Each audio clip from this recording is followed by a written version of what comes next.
With the pledge of allegiance, I pledge allegiance to the flag of the United States of America and to the republic for which it stands, one nation, under God, indivisible, with liberty and justice for all. Can I do roll call? Myers? Here. Bowen? Here. Imhoff? Here. Clark Hubbard is here. Trustee Burnwell will not be attending tonight due to a family matter. I did speak with him earlier today. I just ask that you please keep he and his family in your thoughts and prayers. That being said, we do have a quorum present and will proceed with township business. First item on the agenda, everybody should have a copy of that, is to approve the agenda.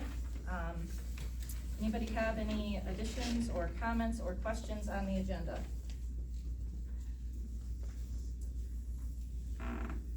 I would like to add one thing in between numbers 4 and 5. Just prior to public comment on agenda items, I'd like to reserve a spot for some opening remarks. So I'll go ahead and make a motion that we approve the agenda as presented with the addition of an opening remarks item between the current items 4 and 5. Is there support for that? Support. Motion's been made and supported. Is there further discussion? Hearing none, all in favor? Aye. Opposed? Motion passed. Next item is approval of the November 11th regular board meeting minutes. Everybody should have gotten a copy of those in their packets. Hopefully you had a chance to review those. Did anybody have any questions or comments or corrections on the November minutes?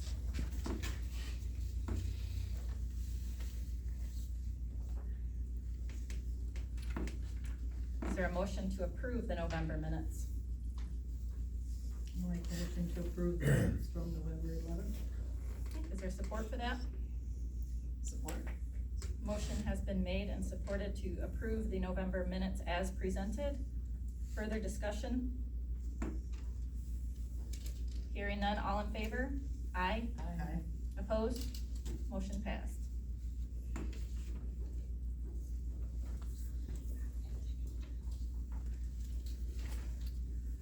Okay, so I added an agenda item for opening remarks. I think many of you are here tonight because we have on our agenda consideration of a proposed zoning amendment for a lake residential district. First of all, it's encouraging to see people in the audience. We don't usually have a lot of people in attendance, and it's encouraging to see you take an active interest, so I appreciate you being here tonight. I guess I want to share with you first that all of the public comments that were made from the Planning Commission's meetings and / public hearing back in November were recorded on record and provided to the Township Board ahead of this meeting. That includes letters and emails submitted as well as the documentation of people who were in person who made comments. So I wanted to summarize a timeline for those in attendance as to how this topic came about and why. This has not been something that's happened overnight. This has been over a 2-year period. So I guess bear with me as I kind of try to run through a timeline here. So it started with back in 2022, it was brought to light that the township's master land use plan had not been updated since 2010. Now, per the Michigan Planning Enabling Act, which we are all subject to, that needs to be at least reviewed every 5 years. Had a little trouble even locating it when this topic was brought up. So in a nutshell, a master plan is meant to drive the zoning within a township. It's not law. It's meant to be a guideline to, I guess, what is the current land uses as far as zoning and what does the future look like. And that is what a planning commission uses to move forward into writing regulations. Again, it's not law, but it is something that we're required to consider as we're going through zoning regulations because we are a zone township, okay? The township, in response to this outdated master plan, did make a significant investment with a professional planning firm out of Grand Rapids who specializes in land uses. Really like them. McKenna was the firm. They worked with the Planning Commission throughout most of 2023 at all public meetings. And a draft of the plan was also sent to neighboring municipalities and the county for review when it was done. We're required to do public outreach, which we want to do anyways. We had a public open house here right at the township. We had a public survey that was mailed out that had a QRO code that you could just take a picture with your phone and be taken right to the website and take that survey. So we did reach out to the public as required per this process. By the end of 2023, the Planning Commission had finished their work on the draft and held a formal public hearing, noticed in the newspaper, on the website, and after that hearing, it was recommended for approval to the Township Board. The Township Board considered it in February 2024, and it was approved unanimously. And that is what you'll find on our website as far as the master plan that's on there. One of the outcomes from going through this process with this professional planning firm was that they noted that we don't have a specific zoning district for lake residential communities. And they recommended that we do that. It was kind of just lumped in with everybody else in residential suburban, okay? Now there's, you guys live, many of you in the crowd I'm sure live at the lake. You know that there's very unique considerations for lake communities. And I'm not just talking lakefront, I'm talking about the greater surrounding area.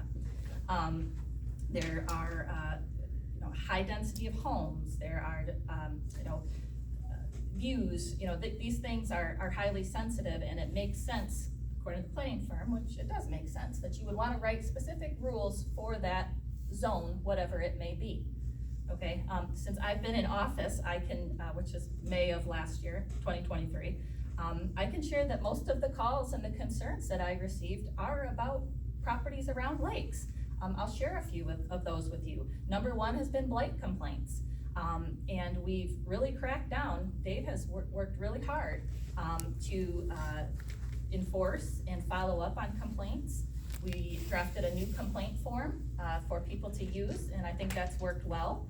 And we send a notice to people that are in violation, and we give them so much time to try to comply, try to work with them, and if they don't, they get a ticket. And frankly, we've issued tickets regarding blight. Now, is there room for improvement? Yes, and we will continue to work on that. We've had issues with fencing, storing campers on vacant lots, pole barn height issues out at the lake, inconsistent property line setback rules between the north side of the lake and the south side of the lake, concerns with drainage, short-term rentals, big topic statewide.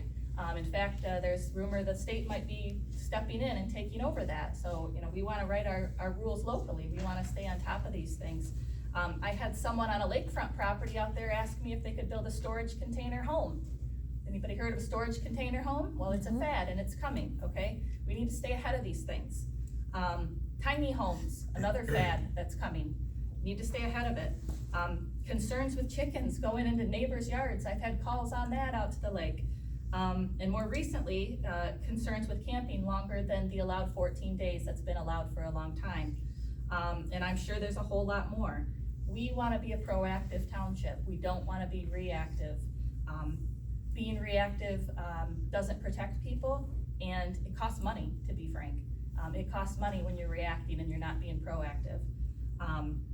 The Planning Commission, based on this planner's recommendation, began work on a lake residential district, worked also with our township attorney, starting in March 24, and that was probably their main agenda item, starting in March throughout the rest of the year at all of their public meetings working on this. I will emphasize that this is just a shell district for now. This is creating kind of some basic regulations, but there's no properties in this district right now. That's a whole nother phase to this project. The first step is, hey, let's write some regulations, let's get that on the books, and then we will have to go through a whole nother process of rezoning. What are the boundaries of this district? Where does it stop? Where is that sensitivity of the lake community? Where does that stop? So that'll be a whole nother phase 2 of this, is working with a planner to determine that. And then that would be total, very restricted process on how that goes about. Everybody who would involved, if your parcel was proposed to be put in the district, you'll get a letter. It'd be a public hearing. So there's a process to this. This isn't just a willy-nilly, hey, let's create a district. This has been a long time in coming. So let's see, talked about public hearing, notice to all property owners. Let's talk about camping. So this kind of came up as a byproduct of this process. It wasn't, I don't believe, correct me if I'm wrong, it wasn't necessarily something that was on the agenda with this Lake Residential District, and I'm really glad that it is now, because that is a concern out there. We had someone complain that their neighbor was camping longer than the allowed 14 days. That is something that's been allowed in this township for a long time, but what's been brought to light is there's not a good way to regulate it. There really isn't, and there's no regulations on it. It's, you get 14 days to camp. No way to track it. Now, once that issue was brought to our attention, our zoning administrator reached out to the parties involved, and they complied by removing their camper. They wanted to leave it up there during the week while they were gone. They removed it. And what the planning commission did was work to write some regulations on that. Our attorney was at one of the meetings that this happened to be brought up, and they asked her to get an example template for them to follow, just to have a starting point. You know, maybe that template had a little more generous rules than what the public wanted, but you know, at the public hearing, it appears the planning commission tightened those back up and actually added to what we have, which is pretty much nothing for something that's been allowed for a long time. So in that short amount of time, I've covered a roughly 2-year period. I hope that maybe has answered some of your questions of why we're here today. And I hope it gives you an idea of what we're trying to accomplish and why. We're trying to help you. You've had nothing specific for lakes in the past, and this is what, again, proactive versus reactive. So I hope that's taken well, and we'll go ahead and move into public comment on our agenda items at this time. In accordance with board policy and in fairness to all who would like to make a comment, we ask that you try to keep it within the allotted 3 minutes, which is what we normally allow for public comment. Please state your name and what township you are from for the record. And we're ready to go here. So I'm gonna open it up for public comments on the agenda items.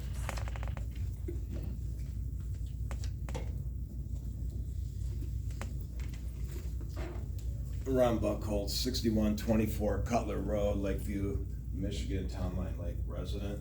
I want to thank you for the opening, clarifying some of the items, and I understand the proactive and reactive portion of it. I do think that what was missed last month at the Planning Commission meeting, that there was a lot of opposition and a lot of proactive people wanting some change, and I don't think it fell on, I think it fell on deaf ears, to be honest with you. But I'm praying that you have understanding of what I'm trying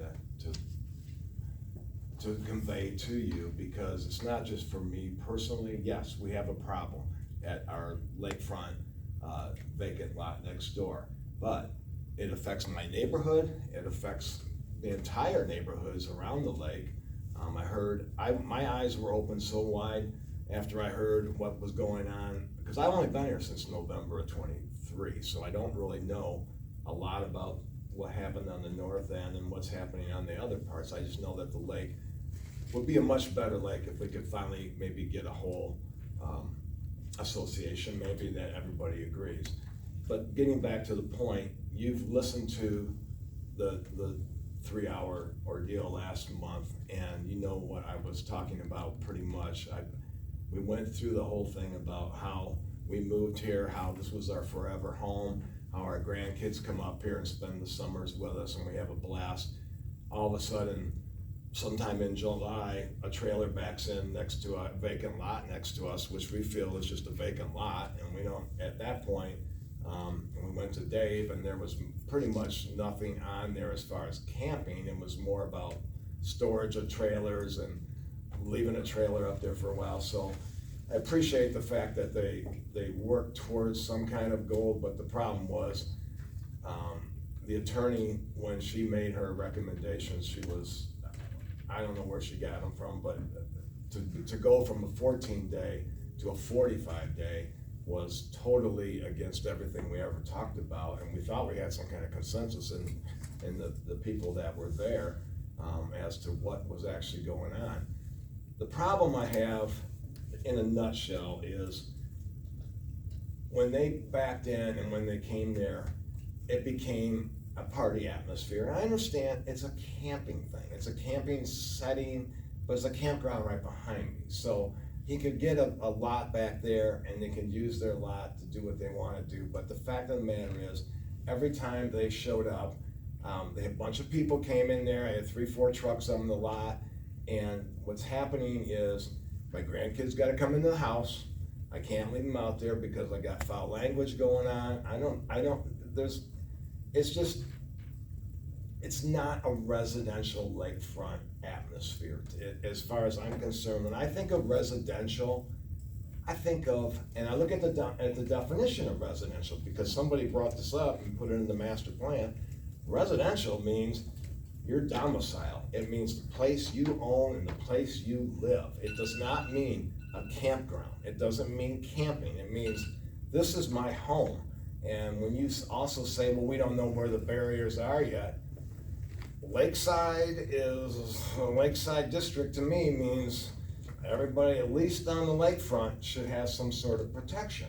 And that's where I'm having the issues, because I know I read a letter from my real estate agent as far as what damage this can happen to my property value, my neighborhood's property values. If for some reason someone decides they want to sell their home and there's a camper out there, I can tell you, I mean, Marcy's a real estate agent, I'm sure she could tell us, there is no way that your property value is going to stay the same when somebody comes to look at your house, and it's not going to sell in the time frame you want because the marketability of it. And I could read the letter from the guy, but I know you know it all. We're over the 3 minutes, so if you want to wrap it up, kind of work into wrapping it up, I'd appreciate it. All right, well, I asked for more time, and you wouldn't put me on the agenda. And we have other people here that would Okay. like to make comment. Well, I'll come back on the You can final. finish your comment, Ron.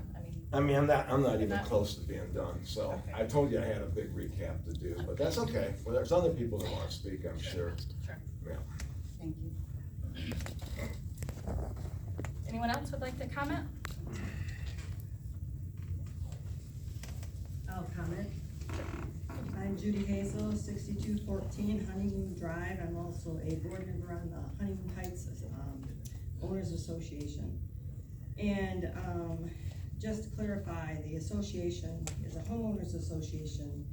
And after talking to our attorney, he said we can be more restrictive than the township, because when you voluntarily enter a homeowners association, you're giving up some of your rights. And you know this because you're buying into the association and subjecting yourself to the homeowners association regulations. In our homeowners association, ours is a minimum of 14 days, and we do monitor it. And I'll just give you this. Here's a sample. We took 3 trailers off legally. The court said it was fine. We won the case, and we removed 3 trailers this past June. And we will continue to monitor. HHOA will continue to follow their regulations and try to keep our neighborhood safe in that vicinity. And I do have concern. I know what that gentleman was speaking of. I've been on this lake, on Townline Lake. I know there's other ponds and lakes, but as an 8-year-old. And so I've watched our neighboring, I think it's Belvedere over there, watch that neighborhood put trailers up and crazy stuff happen. There's been a shooting, we've had meth labs, lots of things. And so I don't think we wanna really move into a trailer kind of situation. But there's a big campground and they're flourishing and people can pay money and go to the campground. Unfortunately, we lost one other in the lake, but you also have Lincoln Park, where I see at least 5 campers all the time, sitting there most times. So there is camping available in this area, not have to put campers out and say, oh, you can stay all season. I really like the 14-day, I'm fine with the 14-day. Our neighbors put a trailer up for overflow for their families, cause they can't all fit in our house, that's understandable. But there's gotta be some restriction, or you're gonna have parties, you're gonna have more meth labs, you're gonna have more problems than you are solving anything. So that's my, okay. Thank you. Anyone else want to comment? Frank Nerschel, 6591 Schmid Road. I've lived on Town Line Lake for almost 50 years. I hate to say that, date myself. I love the lake. I love the atmosphere. I don't necessarily love the campgrounds. They've really exploded the number of boats and weekend times that we don't like or cherish. But I understand everything Ron said, and I agree with him. To me, it's almost, you're bowing to the few people in lieu of the many. How many empty lots are there on Town Line Lake, or maybe on Tamarack Lake? And how many full-time houses that have now skyrocketed in cost? Replacement cost is huge. The taxes are gonna creep up as a result of that. And to allow any restrictions greater than what you currently have, I think would be appropriate because of the values that could diminish. To me, loosening up the regulations for the few that are out there just damages it so much for all the ones that are there permanently and try hard to be good community members. Thank you. Thanks, Frank. Anybody else? Jenny Town, Cato Township. I'm here as a proxy for Tony LaFever and Jenny LaFever, and also for myself. I just want you to realize that that lake is two different townships, Belvedere and Cato. Belvedere doesn't allow lakefront camping, and I don't see any reason why Cato should not mirror the lakefront, the lakefront, same thing that Belvedere does. If they don't allow it, why should we allow it? Especially when there's a huge campground on our side of the lake. We can't do anything with the Honeymoon Heights side because that's an association we're basically not talking about. We're talking about 1/4 of that lake. So and that sits right across from a campground. So if they want to camp, go camp in the campground. It's a lovely campground. It's a great place to be. And let's mirror Belvedere Township and not end up like Schmid Park. That's all I can say. Thank you. Anybody else? Matt Hubbard, Cato Township. I'm not a lake resident, but I'm kind of hearing both sides. Honeymoon Heights allows 14-day camping. The previous was 14 days, but no permit. So nobody could say when that 14 days started. Now there's gonna be a permit. If you don't have a permit, you can automatically be taken off. That person has the right to enjoy his property just as well as everybody else here. That's all I have to say. Thank you. Anybody else? Just one thing, Phil Morrow, Cato Township, and I'm kind of here for the planning commission too, because I also see Charlie Curtis here, and he sent me an email Yeah. that I hope that y'all I do receive. have that. Okay. I'll Very- read that once we're done here. You're going to? Yes. Okay, Yep. very good. I just want to make sure it's received, so, thank Yep, you. we did. I got that, and I got, one from a Greg Sims also. Thanks. Anybody else? Okay, we're gonna close, well, I'm gonna read these letters and then we're gonna close, public comment. So we did, receive a letter, which was provided to the board, from Charles Curtis. I know you have been receiving criticism for your decisions regarding camping on vacant lots. As a lot owner on the Town Line Lake Channel, I wanna remind those trying to ban camping on vacant lots altogether of a few realities. Land ownership is enshrined in our Constitution as the pursuit of happiness and comes with rights of ownership, Allowing 14 days of camping on one's own property, in my mind, is incredibly restrictive of my rights as an owner, and at the same time, incredibly beneficial to those complaining that this is too much. If I were them, I'd be grateful that lot use is being so restricted. It is my understanding that the initial thought was to allow 45 days of camping, which would be much to my liking and more in line with the freedoms I believe lot owners should have. The Planning Commission listened to their constituents, however, and reduced it back to 14 days. You should thank the Planning Commission for the sensitivity they have shown to their constituents. These vacant lots were purchased with camping allowances / restrictions in mind at prices reflecting the ability to use them for the owner's pursuit of happiness. To take away the right to use one's own property not only diminishes their value but hinders their resale. It appears that those wanting to ban camping may be looking at picking up neighboring lots at bargain basement prices and thus losses to their neighbors, which is not neighborly in the least. Again, instead of stirring up trouble, those trying to ban camping altogether should be thankful the current Planning Commission has listened and acted to add protections to your rights as well. Sincerely, Charlie Curtis. So if you could add that to the record as being received. And then just today, earlier today, I got an email from Greg Sims, 6642 Berkshire Drive. I am out of town and wanted to again express a couple of my concerns.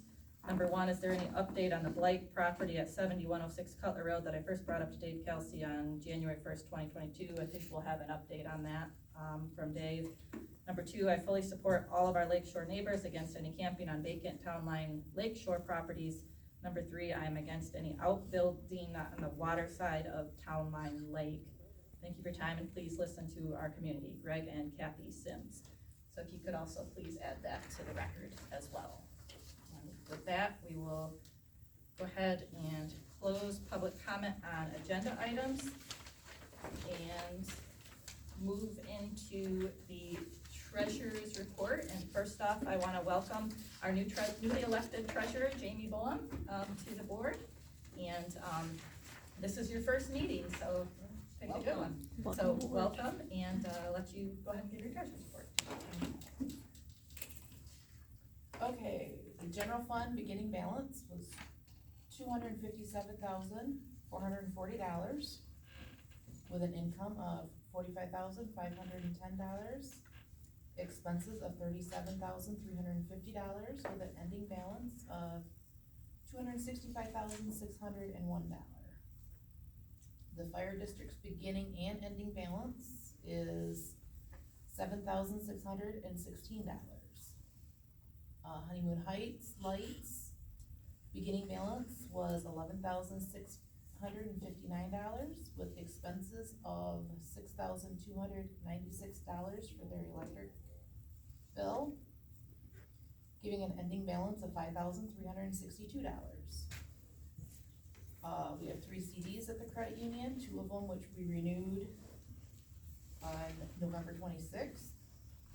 The first one of them is beginning balance was $57,808 with interest of $475, giving an ending balance of $58,284. The second CD is the beginning balance of $57,813 with interest of $475, giving an ending balance of $58,289. The third CD they just started was $50,000, and the ending balance is also $50,000. The tax account has a beginning balance of $5,363 with income of $4,374, expenses of $8,873, giving an ending balance of $864. Any questions for Jamie on the treasurer's report? So yeah, those Black Friday CDs, the best rate was with the credit union, so we went ahead and rolled those forward. And then the other CD was just recently taken out the last couple months or so. That interest is quarterly on that. Any other questions for Jamie? Is that $50,000 one from the ARPA money? That was the, county ARPA money. Okay. Yep. Is there a motion to approve the treasurer's report? Make a motion to approve the treasurer's report. Is there support? Support. Motion's been made and supported to approve the treasurer's report. Is there further discussion? Hearing none, all in favor? Aye. Aye. Opposed? Motion passes. And then just quick note, winter tax bills were out, December 1st, and with your first collection day is coming up December 17th. here in the office. Yep. Okay. So those, hours are available on our website and also posted in the window as far as tax collection in-person, times, and there is also, the ability to pay those online as well, so. All right, moving into clerk's report, payment of bills. Everybody should have the bills listing from Ginger, as of today. Anybody have any questions on that? So we have a total of $32,043.54 of bills this month. Just a couple items of note. So the tree removal project out to the cemetery, that was completed. So we have our final invoice from Imhoff's Forestry. Jamie mentioned the Honeymoon Heights streetlight bill to Homeworks Tri-County, paid once a year in December. That was paid. We have our payment to our auditor. Audit was wrapped up. We have our final financial statements. So those are just a couple of the highlights. And any other questions?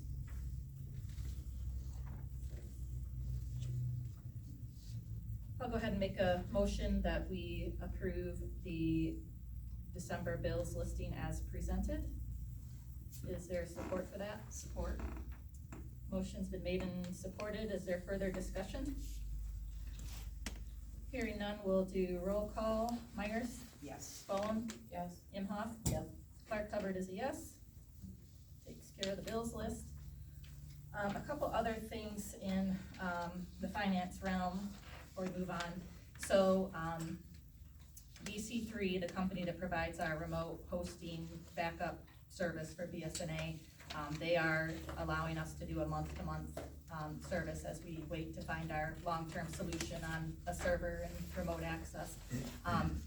They have not gotten us our bill yet, but our rep said an estimate of the monthly proration is roughly about $118, and I'd like to get the board's approval for that to be paid before our next meeting, once we get that invoice, just to not hold anything up. So I wanna make a motion to approve payment of the BC3 invoice prior to the January meeting at an estimate of approximately $118. Is there support for that? Support. Motion's been made and supported. Further discussion? We'll do roll call. Clark Hubbard, yes. Imhoff? Yes. Bowen? Yes. Myers? Yes. Motion passes. We also have a new officials training class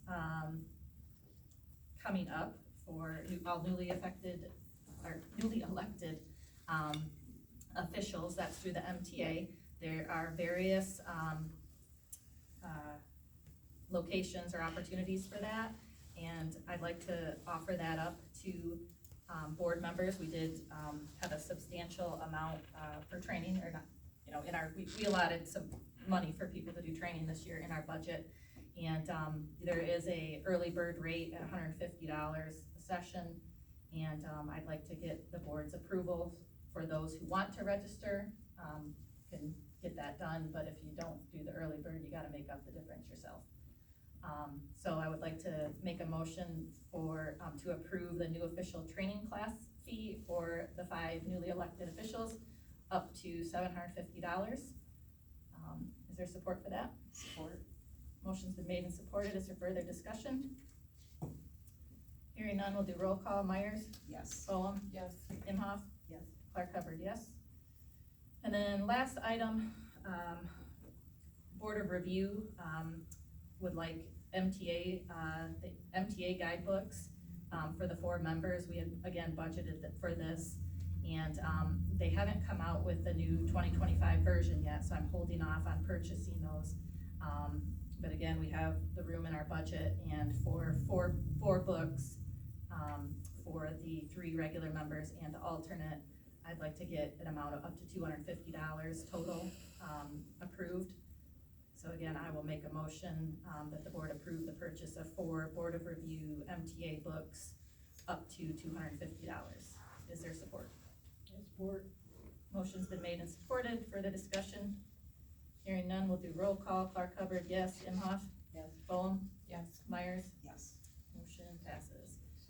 Also, a quick note, want to thank the Burnwald family for their annual donation of the very nice Christmas wreath that we have hanging outside.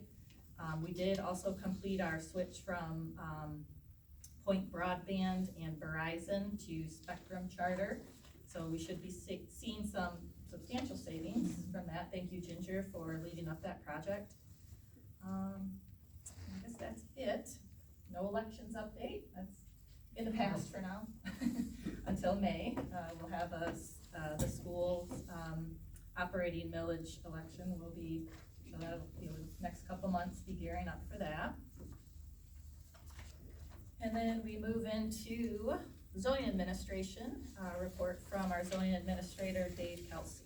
Okay, for the month of November, there were 2 permits issued. One was for 11636 Almy Road, which is 24 by 27, it's gonna be used for ag. At 6686 Birch Shore Drive, a home addition and a garage, attached garage to the home. An update on the violations, there's a 6685 Hemlock, it was blight, and his fines are up to $260 right now. 7106 Cutler Road, there's blight there, and I'm working with the man that owns it and Attorney Rasmussen, where they're in the process of getting the property back, but they can't touch it. They can't remove anything until it's legally. It was a land contract. Brian Helms, yeah. It was a land contract. So they're working on it, it just takes a little bit of time. At 11381 Hickory, his fines are up to 260, and that's for blight. He has a pop-up camper. He has till, January 1st, 25 to have it out of there. He assured me it would be. And, I did call the courts to postpone the hearing until, well, then I have to call him that day if it's not out of there, and then the fines will start increasing again. Then at 11589 Juniper, his fines are up to $785, and that's for blight, and never get a response from them, so they just keep adding fines to it. Eventually, they'll put a bench warrant out for him. I don't know what the magical number is there. Wouldn't go so much though. But then they don't go looking for him. They wait until he gets a ticket or something to arrest him then. So that's it. Any questions for Dave? Thank you for that update. Land divisions, Marcy, is there anything going on with those? No, I've gotten a few calls about, with different questions, but nobody has made out any kind of applications, so. Okay, thank you. And then we did get a couple requests from Dave regarding that planning commission training that is being sponsored by the Michigan, American Planning Association, Michigan chapter. The city of Stanton is actually heading that up, trying to get municipalities and townships involved. It's gonna be at Montcalm Community College on January 11th, 2025, 8 a.m. to 12 p.m. And Dave, my understanding is that you would like to attend that. It says you had submitted a letter, I would like to attend the Planning Commission training. I am the zoning administrator for 7 townships, so I was hoping you could give me the invoice and I can collect the fee, then split the fee between all townships. So I talked to them this morning, so you would be responsible, so there's a program fee which is gonna be split between all the townships that are participating All and 7, yeah. and some ancillary costs, also. So when I add up all of those, and you're kinda, I guess they're treating you like you're part of that, divvying up that pie, right? Is that your understanding, like,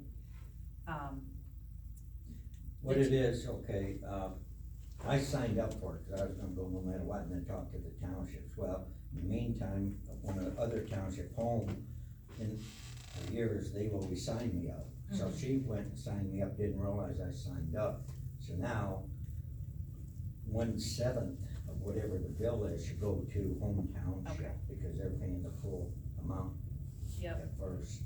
So when I totaled all that up, this amount, the total that would be split between everybody who's participating township-wise, be $1,592.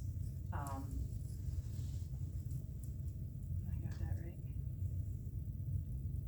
That would be split amongst all the townships that how does that work?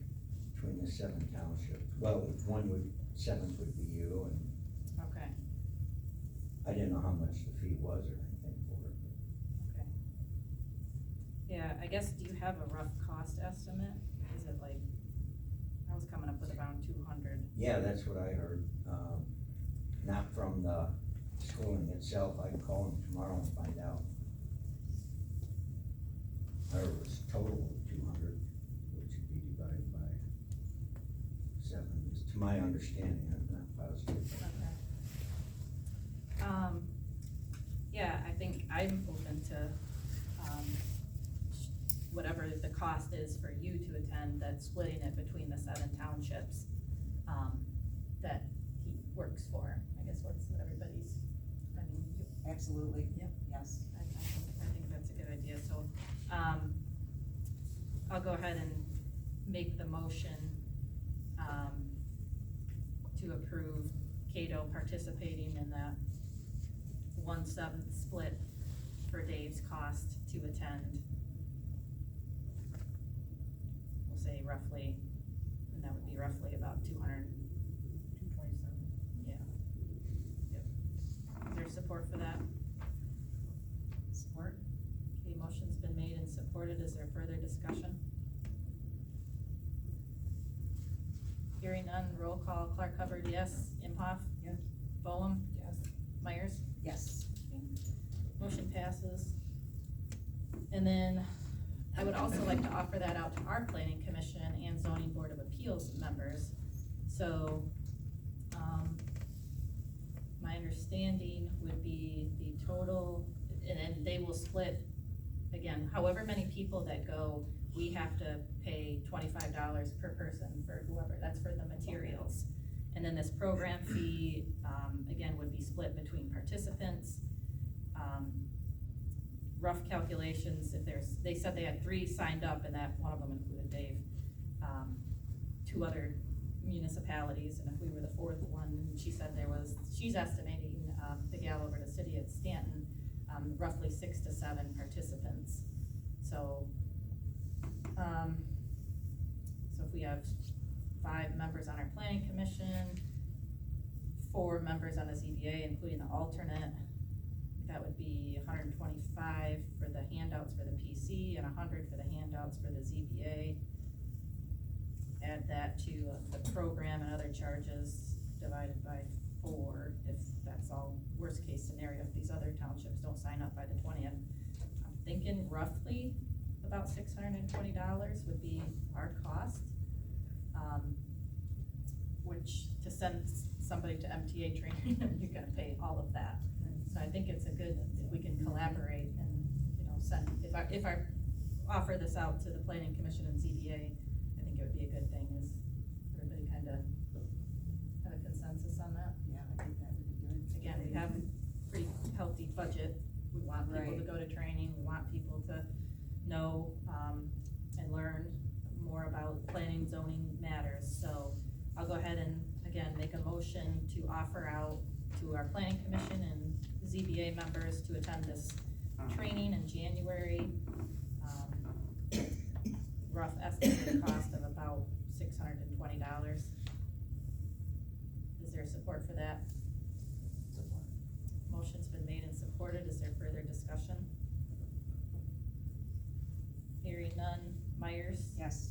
Bowen? Yes. Imhoff? Yes. Clark Hubbard, yes. And then Dave, you also had a request about potentially, getting paid mileage. Yeah, which it wouldn't be very much. Like Cutler has been ongoing, but I haven't had to drive out there. I just talked to him on the phone. But if somebody has complained about blight, if I run out there, say I take the time from here, not my house.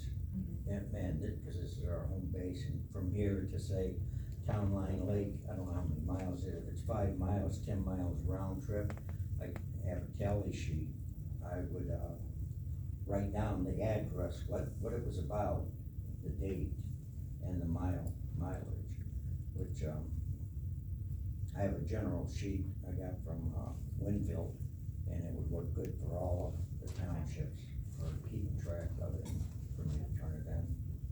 All right, could you maybe provide us with a copy of that? I guess I'd like to just research a little more, you know, is mileage or is, you know, an allowance or an allotment, annual? I think mileage would be good, it won't be that much, Okay. you know, but it just adds up. It was like paper and ink, I spend a couple thousand a year, and I guess I just wanna be consistent, like with what we do with our assessor as well, you know, to some extent it does go with the territory, I think, as far as having to drive out, but we wanna be fair to you and others as well, so if we could kinda come up with a policy on it, I think, I would be open go to back that, about a year's worth of how many violations maybe, and like an average figure or that something. one out, yeah. Okay. That'd be Let- safe. Let's, if the board is okay with that, let's kind of research that a little further, and maybe come back to something at the January meeting, Okay, if you don't mind. no, I don't mind. Do you get paid with other townships right now for mileage? I, could have, I've never done it before. Okay. I was told I could. No, Douglas, got a sheet for them.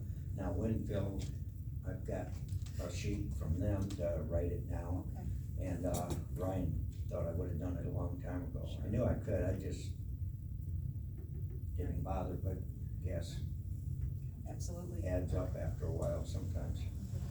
Yeah, let's, get together and, let's work out kind of the details and bring something back to the board in Okay. January.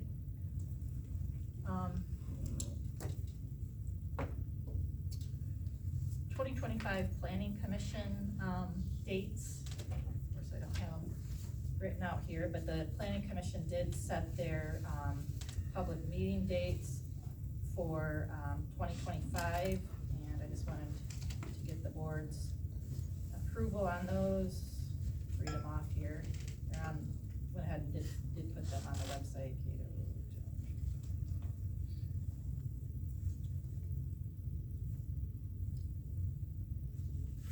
Bear with me.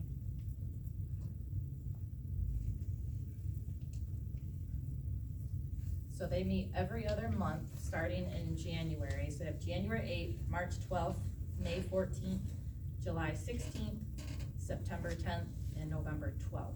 So that's, again, pretty normal for them to meet that every other month, and I just wanted to get the, run that by the board, and, I guess I will make a motion to approve those 2025 meeting dates for the planning commission. Is there support for that? Support. Motion's been made and supported, further discussion? Hearing none, all in favor? Aye. Opposed, motion passes. And then we might as well do the zoning board of appeals, because they just had, their, hearing here, special meeting / public hearing, 26th, was it, Ginger, I think? And they set their regular, meeting schedule, which they don't meet nearly as often, but they have set January 14th, 2025 as their organizational meeting. And then they did schedule another regular meeting for later in the year for August 12th. And then, of course, if they get requests for a variance, they would call special meetings as needed. But, I'll go ahead and make a motion to approve those 2025 dates for the ZBA. Is there support for that? Support. Motion's been made and supported, further discussion?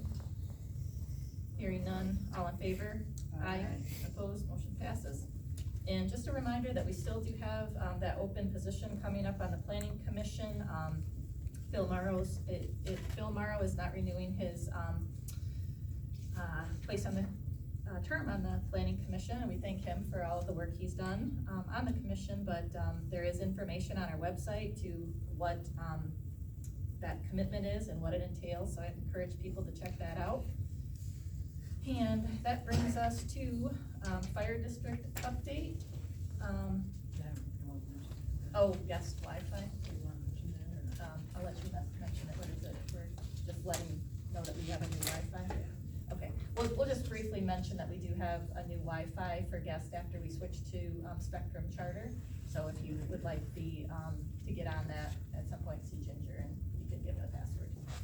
So, okay. And moving into the fire district update from Ginger.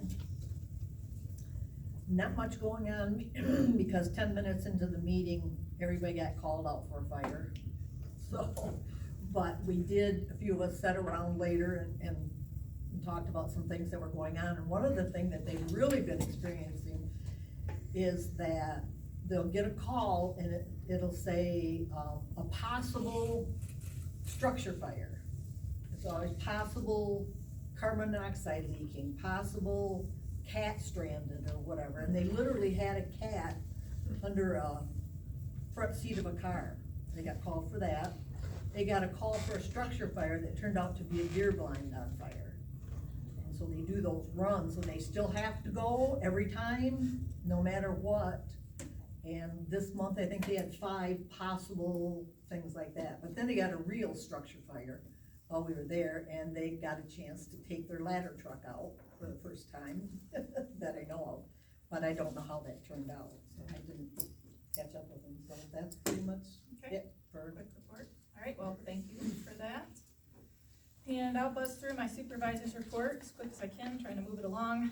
Assessing department, December border review is, set for, December 10th, tomorrow at 2:00 p.m. Very limited things that the December border review can consider. I think they may have one item of business, but otherwise that should be fairly short.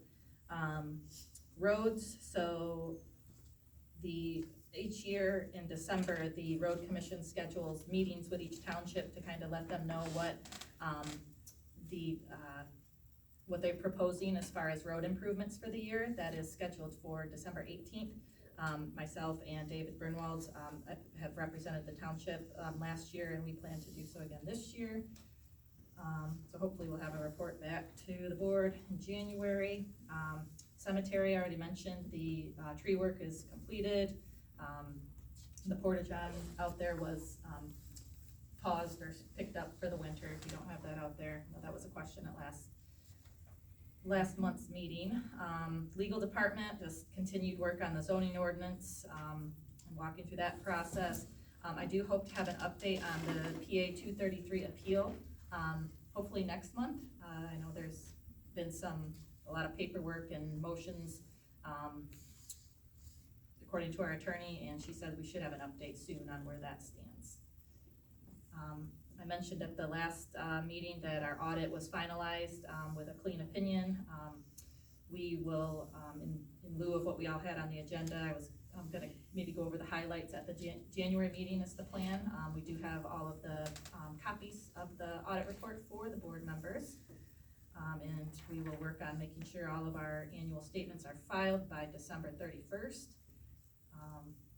Events and meetings, so the Montcalm chapter of the MTA is tomorrow evening. That is one where the road commission hosts and gives an update, and they actually pay for the elected officials' meals at that meeting. I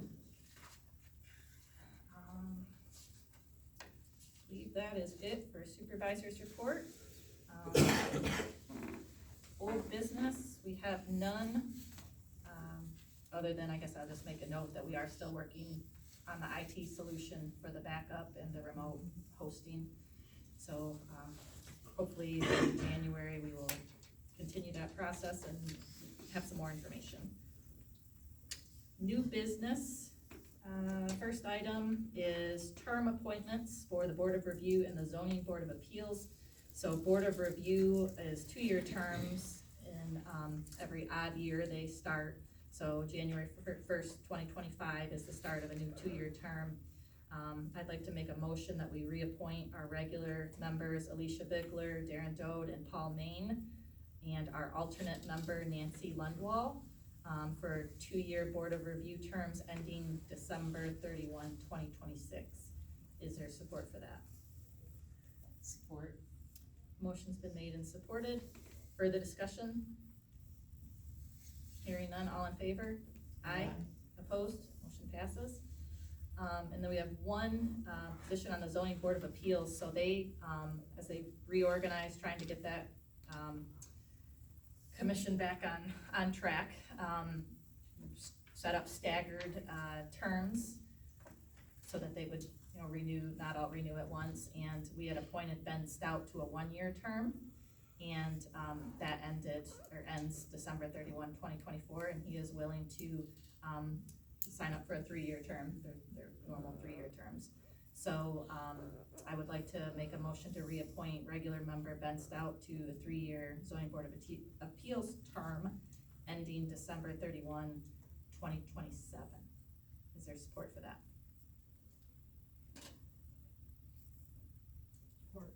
Motion's been made and supported. Is there further discussion?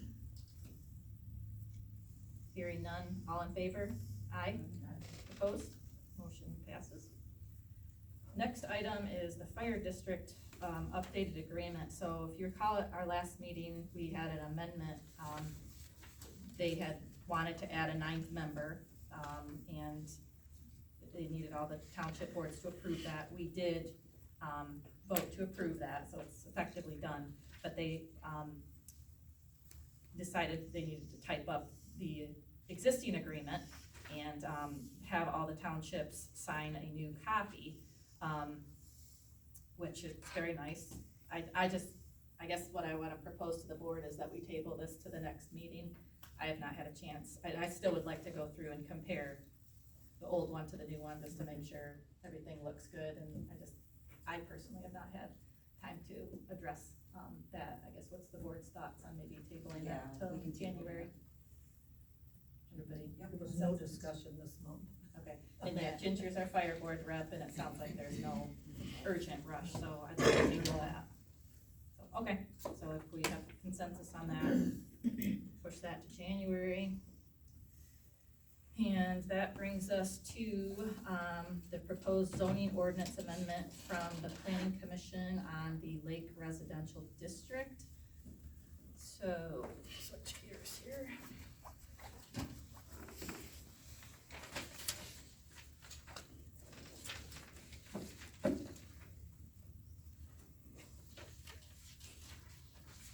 So everybody should have received their materials a couple weeks ago. We received the final draft after the Planning Commission made their changes after their public hearing, and this draft was published on the website on November 29th. That is the draft that you should have before you.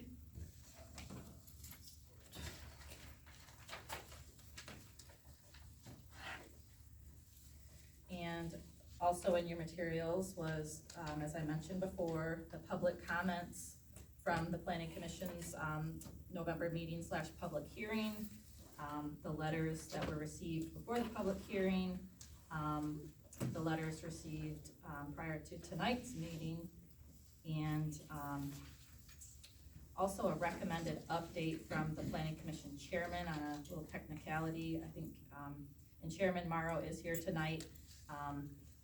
Guess maybe if we can call on you, Phil, would you wanna come up and sit up here as we go through this? Okay. It's up to you.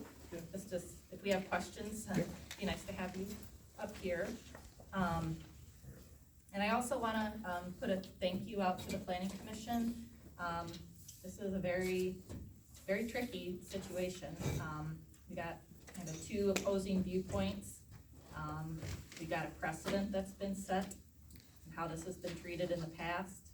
I think they tried to come up with a fair and impartial proposal. And frankly, there's not many willing to do their job. So I think, Phil, you and your commission members for the work that you put in. I know it's not easy. That being said,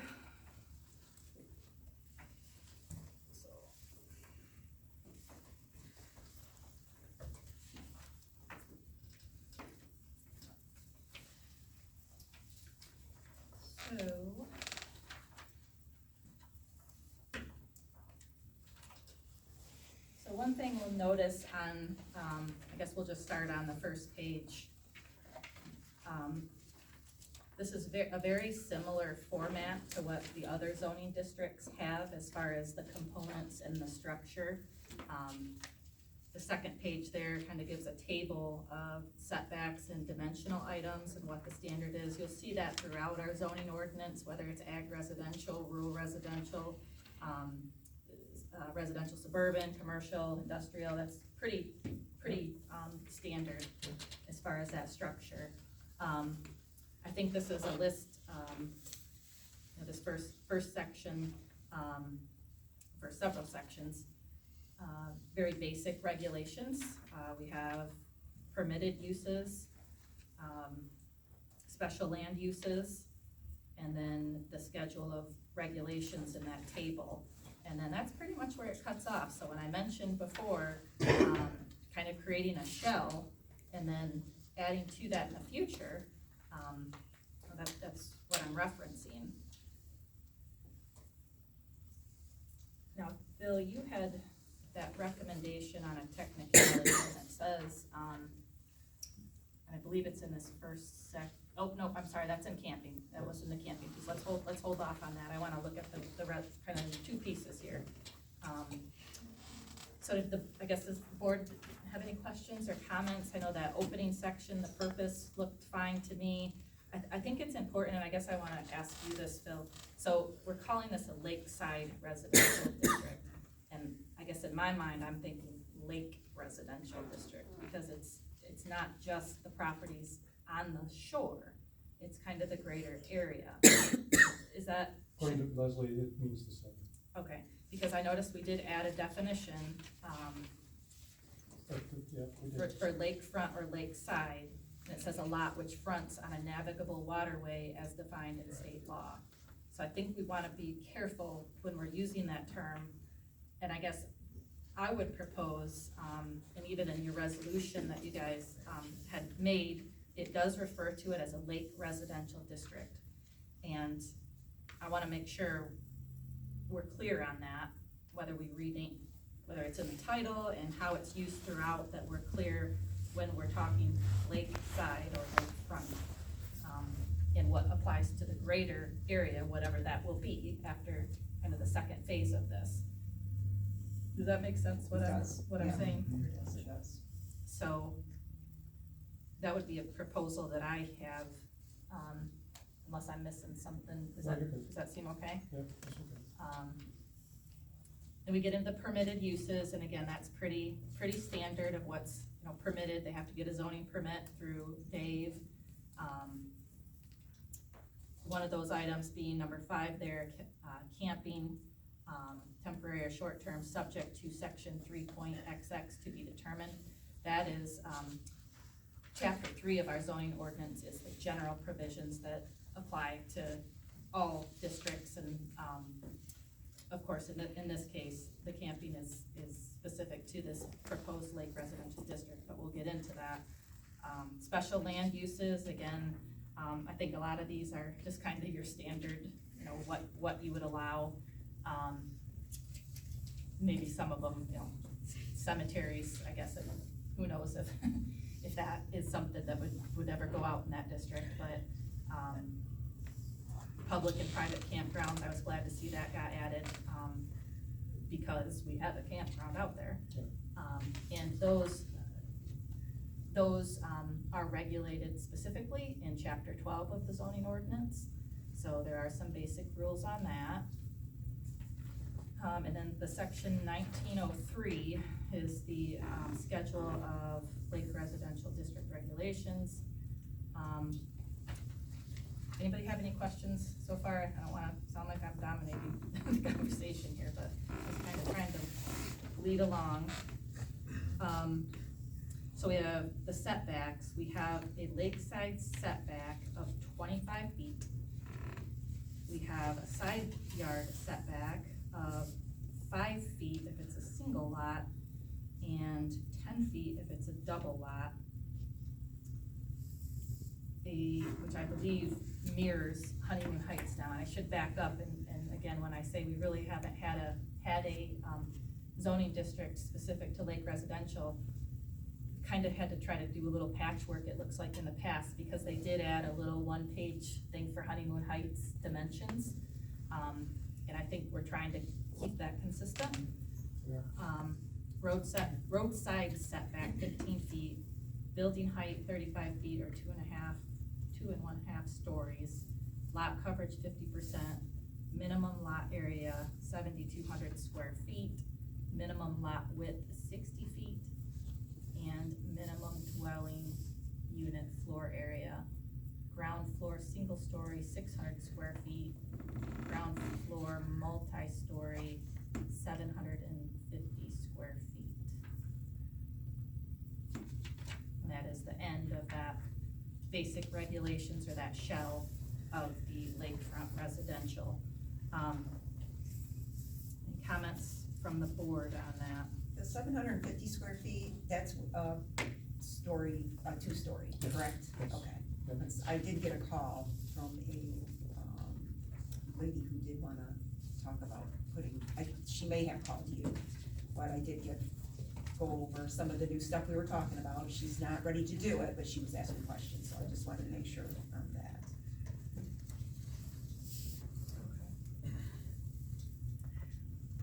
One of the questions, again, going back to that lakefront or lakeside interchangeably versus the lake greater area, what about backlots or non-frontage lots? What do we have for a rear setback? Did we consider that? Because if I look back at what the Honeymoon Heights was before, rear yard was 5 feet.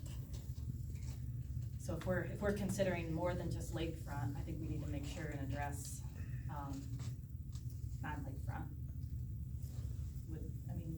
The 5 feet probably seem reasonable. So we would need to add something, a row in this table. Or setback there. Yeah, for, I think, a rear yard setback, maybe parentheses non-lakefront, just so it's clear. That rear yard setback. What about designating what is the front and what is the rear of lakefront? Because lakefront is different. Wouldn't it be different if it's on the lake? That is your front yard. That's your front yard, but if it's across the road, I think that's addressed in our zoning ordinance. Okay. Defined, because in the you're right. regular zoning ordinance, or the. Yeah, in the definitions or general Yes, okay. provisions, it talks about that. All right.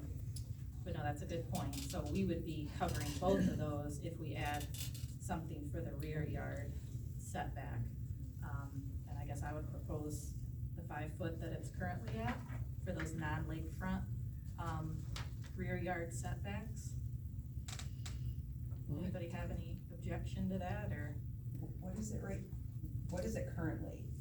5 feet, So it rear is- yard. Okay. So keeping it at what it was. Keeping it 5 feet, perfect. One other thing I noticed.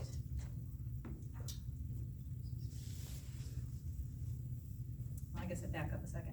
That lakeside setback, so, there's been a comment, I think it was one of the ones I read tonight, is this concern about buildings on the lakeside. A 25-foot setback, that would apply to any buildings built on the lake. Any boathouses or anything like that, or. I think that's my Accessory understanding, buildings. which hopefully that would take care of blocking views of neighbors to have that strict of a setback. So I just wanted to make note of that. It seemed reasonable to me to address that concern. That was the whole idea, guys, so that nobody doesn't sit in the front room or front Right. window and they will Facing the see water and, yep. both sides, because there's some of that, we'll see some of our public comments also, as far as not being able to see Okay. because of a building or a shed or a, taken into consideration. What if you have a house that sits way back? Well, this is more dealing with as we move forward for new, so, I mean, if it sits there today, I mean, there's nothing we can do about that until at some point if there's a change in that piece of property as far as the building or structure. So, Because is there something, seems like I remember something where you can't put an accessory building in front of the front of the house, that's not the same? as long as it doesn't impede, there's the size of it though too, yeah, but the whole idea is to have that view of the lake. And being, which is a little different than just a normal world. Right. residential, yeah. One other thing in the current ordinance, that one little page or carve out for Honeymoon Heights, there was a section 7.04.1. It says garage and utility building permits will be issued only to those who have an existing dwelling that meets or exceeds all subdivision requirements, or a valid building permit from Honeymoon Heights, Cato Township, and all required Montcalm County permits for a permanent residence. Permits issued only to those who own a minimum of 2 lots. So I'm assuming that was a way to try to regulate, accessory buildings, and Dave, maybe you can speak to how Yeah, that it was works a so little that bit. people wouldn't just start buying up these empty lots and building a big pole barn and using it for storage of other people and all that, they don't want a whole area just with pole barns, and that's, would regulate that where they couldn't do that unless they owned a dwelling. A dwelling, okay. Is homestead dwelling, where they live in there year-round and homesteading it? I don't think that was, brought up on there, just so they own the house. So, okay. I know where you're going with that though, that's something. I guess is that something we wanna incorporate back? It sounds like it's, again, there wasn't much in here, so what is in here, I have to imagine was for a specific purpose or concern, so, I think if they own a residential home, whether they're homesteading it or not, I think that they should be allowed to build, across the road, or they got another lot to build a pole building on, as long as they at least have the house, not necessarily have to be homesteaded. so that you would be in favor of moving I would that, be in- that section 7.04.1, to the end of, I guess, 1903. Yes. Is there a kind of consensus on everybody kind of understand what we're doing there?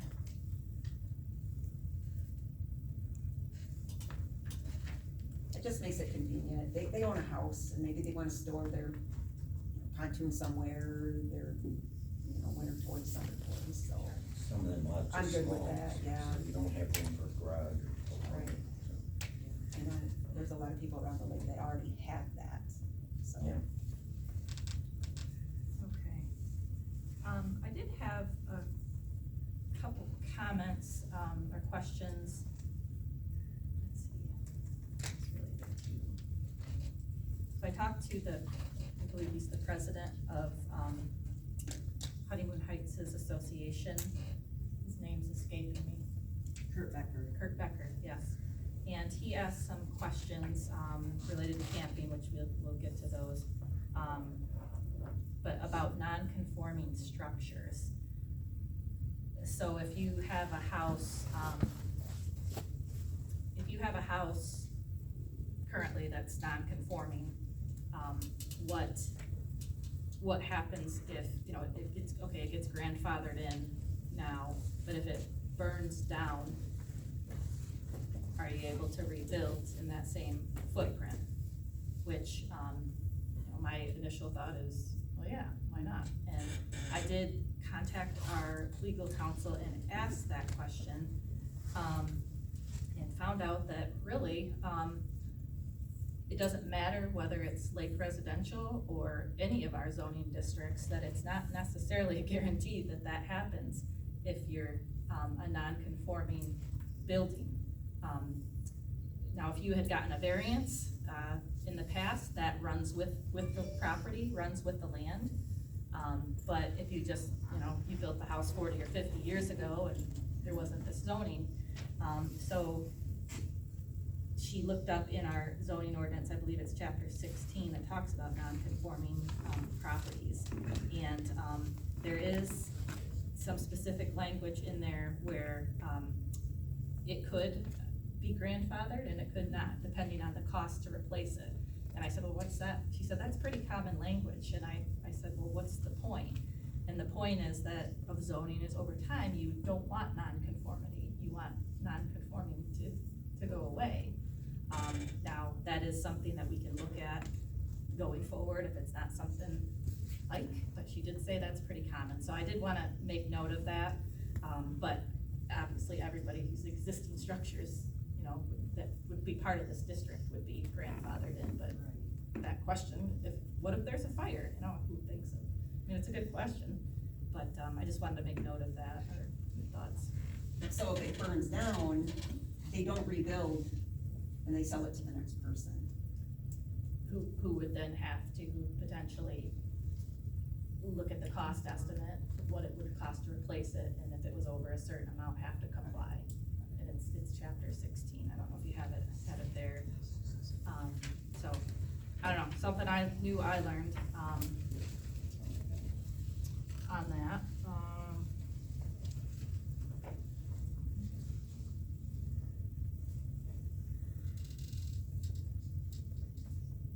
Okay.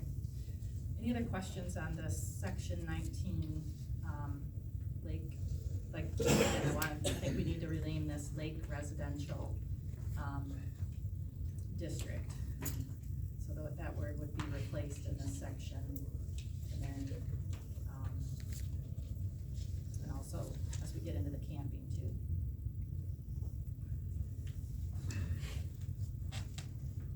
No further questions. We'll move on to the next page, which is camping, and as I mentioned before, this is, would be in chapter 3. So each zoning district has its own chapter, and we'd be up to chapter 19 on the lake residential, but chapter 3 is kind of general provisions. That's where you see the accessory building regulations, and this camping, temporary or short-term section would be in chapter 3, but the opening paragraph is, specifically says that this would apply to the lake LR district or the lake residential district. And we do allow camping out the other districts. And my question was, well, are they gonna have to get a permit too? We are limited it to lake residential. And I did ask the attorney if that was okay. If we just limit it to that, and she said that yes, that is okay. If it becomes a problem in other districts, we could revisit this and potentially, if the pendulum swings and there doesn't tend to be as many complaints, I think, because there's probably more room where people might come up for hunting or whatever recreational use. So this current section 3.28 would stay the same, which would be those other zoning districts authorization for the 14 days. Section 3.28 is the very short section that limits it to 14 calendar years total, okay? Per year, yep. Does everybody kind of understand that these would just be to the lake residential district? So Phil, is this where, your technical question Yeah, and one of these. in 1B, so that's minimum separation distances. Minimum separation distance of 10 feet shall be maintained at all times between 2 or more recreational vehicles on the same lot, and between any recreational vehicles in a principal building on the lot. All recreational vehicles shall comply with the minimum yard setbacks requirements for the lake residential zoning district. And you're saying, so we agreed to only have one recreational vehicle as stated in section 2C, which is camping on a lakeside vacant lot. And here, we didn't go back and change, I see. we didn't change it because we agreed on the commission as only allowing one recreational, Yep. camping unit, I guess, if I can say it that way, because it could be a tent, it could be a camper, it could be an RV, it could be whatever, but there's only one, so what we failed to do is go back and change this because of this particular statement here, we signified 2 units and having a distance, and we're not allowed to. And- So you're saying that, because this is, the first part is the general standards, Yeah. number one, and then the second one is specific to the lakeside. So you're saying 1B needs to be reworded to only allow for one. That's correct. Okay, so essentially, Would you have 2 standards there, one like lake side versus across the lake, or across the road, on the other side? yeah, I guess that's maybe a question I had too. So, like, when you look at, camping on a lakeside vacant lot, like, was the intent for all of this, you know, the no generators, the removal of camping equipment, et cetera, to only apply to lakeside, yeah. but not to everybody else that was camping around? That's what we're looking at, this one. Okay, I guess I'm just wondering, you know, does it make sense that Yeah, cause there are, everybody is subject? cause I've sold the vacant lots, with the idea that they are gonna camp there for the 14 days. So with that, shouldn't we be uniform? I mean, shouldn't we make this uniform within the district of the Lake District?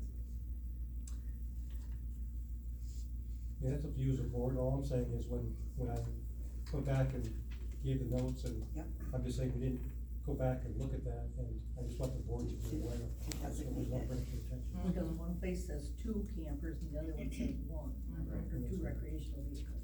Okay, so to address that one, would you say item 2C needs to move and replace, well, it needs to stay where it's at, just for clarity, but it also, that needs to replace the current 1B, That's, of my opinion. okay, maximum number of recreational vehicles. I mean, I don't wanna speak for the other commissioners, but we moved what we moved, and I just want you to be aware of that. Yeah.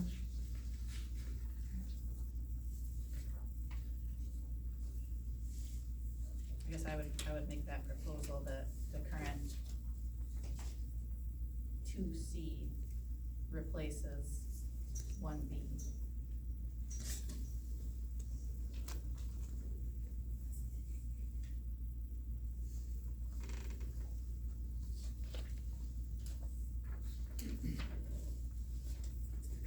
So that was the only thing you had noted, Yep. right, Phil, for That is correction, okay. The rest of the things, we have allowable vehicles, minimum separation distances, which we're gonna replace. You can only have one. Oops, I'm sorry. I think we need to replace 1B with 2B and 2C, right? Right, cause it's both in one, Right. 1B covers both. 1B and 2C.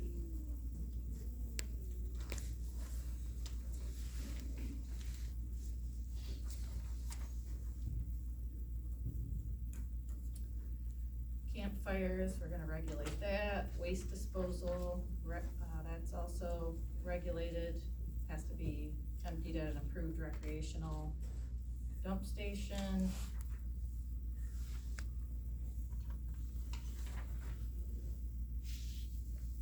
Use limitation, limited to the owner and the owner's guests. Maximum time limit, the 14 days per calendar year. And then the permit requirement, which we have a sample permit that you guys, had the attorney provide also. any violation of camping forfeits camping for the rolling calendar year, so if somebody doesn't comply with this, they forfeit their camping rights for a rolling calendar 12 months. So pretty stiff penalty if you don't comply. Which I also confirmed with the attorney that that's fine. And then we get to camping on the lakeside vacant lot. Which I guess now's a good time to, I guess I did ask the attorney for her legal opinion. Hey, we've got people that would like to see no camping. They would like us to see this, on lakeside lots. The first problem with doing that is when the public hearing was not noticed as such. In the newspaper, it was to,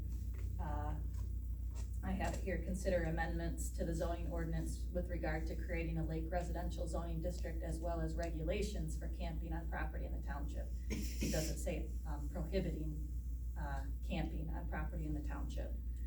That, coupled with the fact that there's an expectation, there's been a precedent set for many, many years that 14 calendar days in a year is allowed, that is not a change we could make tonight. If that's what the board wants to do, thinking about doing, that is not something that we could do because that was not noticed in the public hearing. That would be not giving people the proper notice that something was being taken away. So there's that. You know, and then I guess there's this property value debate. You know, we're hearing each side claims foul. You know, well, it reduces my property value. Well, it reduces my property value if I can't. So I guess I don't know if you wanna speak a little bit to that. I Well, don't I've wanna been put you on the selling for spot. 30 years in that area, and I can tell you right now, it went from waterfront homes at 90,000, and we're up to, some of them are selling for 700,000 or 800,000. It has not reduced in any way the value of the homes over there.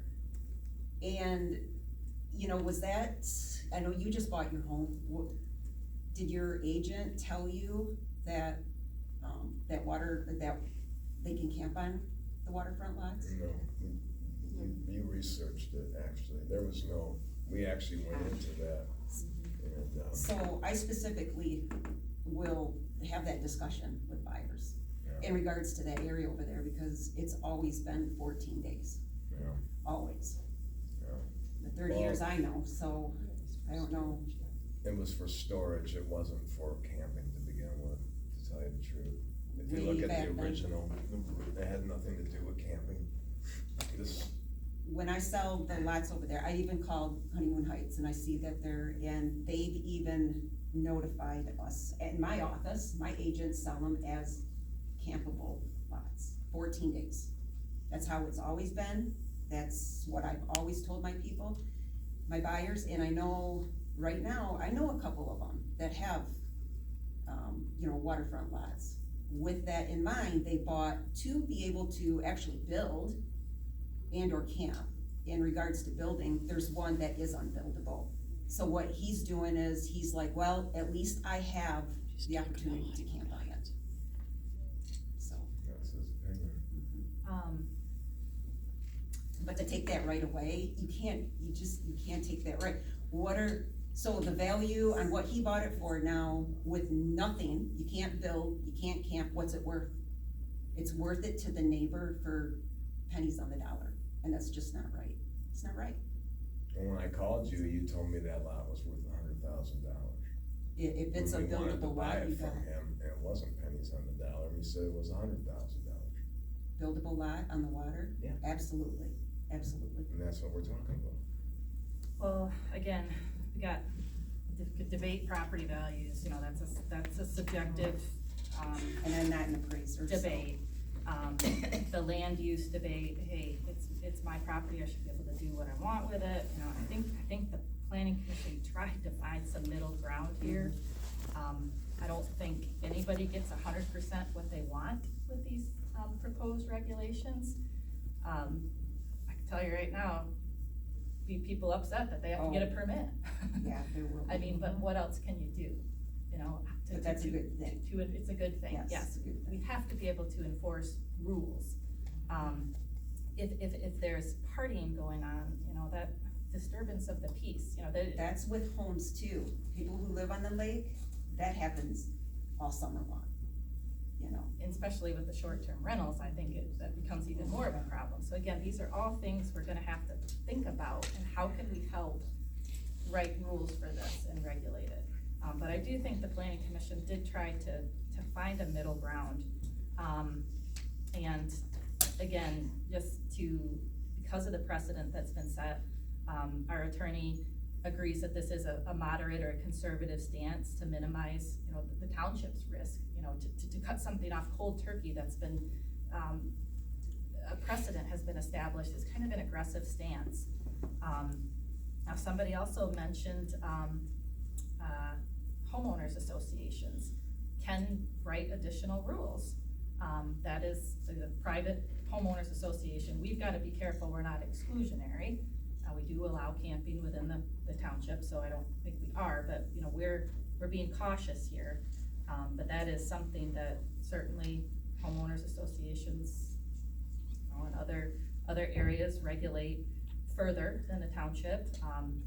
But, you know, that's something that if say a homeowners association got together and decided they wanna ban camping, you know, that would be on them to enforce that. We, as a township, you know, our ordinance would only go so far as to what, if somebody's in that legal private organization, they would have to adhere to their rules, is my understanding. I don't wanna get too much into that. It's that's a discussion for, people of legal minds, but that is something that is out there, I guess. So, you know, going back to camping on a lakeside vacant lot, I feel like this stuff should apply to whatever this boundaries of this district is. It's all, you know, 60 by 120, whatever, even smaller in some cases lots, from what I hear. Doesn't it seem like these things should apply to those? I just wanna understand the distinction. I know we already mentioned the minimum setback district distances and the maximum number of recreational vehicles. We're gonna have that apply in the general provisions. But what about things like, the seasonal limitations? I guess May 15th to September 30th, is that something that would only apply to lakefront, I guess, or The lake district itself, I think, you think that would absolutely. apply to whatever that district becomes? Unattended recreational vehicles, storage of recreational vehicle on a vacant lot shall be prohibited. Any recreational vehicle left unattended on a vacant lot for a period of 14 calendar days shall remove said vehicle within 48 hours at the end of the day. Again, it seems like that would apply to the whole district. Accessory structures on vacant lots, with the exception of a waterfront dock and one accessory structure up to 120 square feet in floor area for incidental storage of camping equipment and appurtenances. No other accessory structures shall be allowed on a vacant lot for camping activities. The structure shall be within 40 feet of the rear lot line. That's pretty close to lake. No, it isn't, they're longer. I was thinking they were 66, but that's the other way. I guess what were we trying to get to with that? Waterfront dock and one accessory structure. 120 square feet is not very big. We're trying to get to the point, so we'll be able to see it right out in front of you, Okay, of your, waterfront. yes.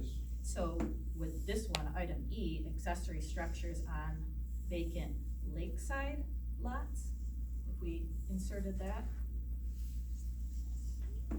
which lakeside is defined as lakefront or lakeside, is what it says, a lot which fronts on a navigable waterway as defined in state law. So E would be specific to the lakefront. That way, cause I know we just got done talking about people wanting to build pole barns for boat storage on vacant lots, back lots. Does that make sense? That we would insert the word accessory structures on vacant lakeside lots?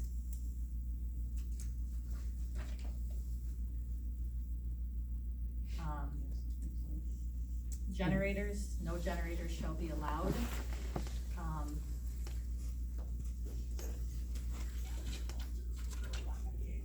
I guess maybe that might have been something that was specific to lakefront, potentially. I guess my pushback on that is, so we're saying that, okay, if you want power, you have to have an electric pole on the parcel. Or a camper that has a battery that you charged, and you, Okay. or go camping, Okay, so there's, I have- I don't camp, so I don't. so there's solar. I One more, have one more solar, people go to yeah. solar nowadays where they recharge that. Correct. So Yes, so- there are options, okay? I just, Or there's generators today that, I mean, they don't even make hardly any noise at all. yeah, Well, a lot of the newer, travel trailers have generators built in. So I think what we're talking about here is when you set out, you know, if you're a camper, and you fill it and pull it and get it going, those are allowed. So, how do we modify this? well, I think the portable, I think maybe use portable generators Okay, No. versus a generator that's already part of the structure. The commission agreed that we didn't want any noise at all, and how you react to that is up to you, I'm just saying, sitting there in your front yard on the lake and Portable. enjoying the day. Yep. I we agree, felt they're that we didn't loud. wanna hear that noise. Yeah, absolutely. So that's why we went to nothing there. Right, Now, you could get a pole and put there and get electric, right. and then the reason why we put that other structure is because, I mean, if the lake lot owner didn't want to build there and wanted just to camp there, like you said previously, but they wanted a structure there to store some stuff, that's why we had that there. So, because this section refers to camping on lakeside on a vacant lot. This whole section talks about that, so we're just trying to address that for all residents on that lake that, you know, wanna be able to see or wanna be able to not hear any noise or just to be able to enjoy the day or, not that there is noise, already noise out there, but Those generators can they can be be loud pretty, some can be. and annoying. so would you say, if we were to apply this to the district Yes. versus just the site, would you say no portable exterior generators, is that? Well, portable's portable. I mean, if you. Okay, that, it's clear, I guess It's I don't clear, camp, so I don't, I'm Yeah, trying to envision so this. I would maybe incorporate that word, portable the word portable. generators. That way you can have a travel trailer that has a built-in generator. Mm-hmm. I mean, you can't stop people, I wouldn't think you should stop people from using that on their one, one camper that's on the property, if they have it. Okay. Are those generators there, would you hear it from the neighbor's property? Or could you Absolutely. regulate that where, as long as the noise stays within that lot, where you can't hear it? So you got, a single lot or double lot, we're looking at, what, 36 Much. feet wide. Yeah, I don't know how loud them generators are you're talking about, but. Yeah, so are they in the older campers?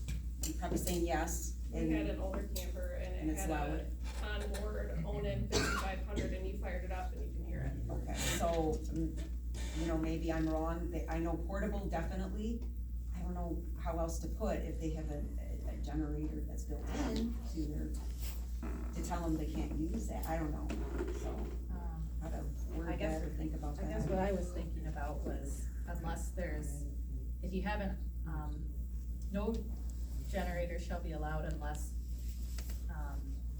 you have an operational electric pool and the power goes out, because everybody else will be using their generators, right?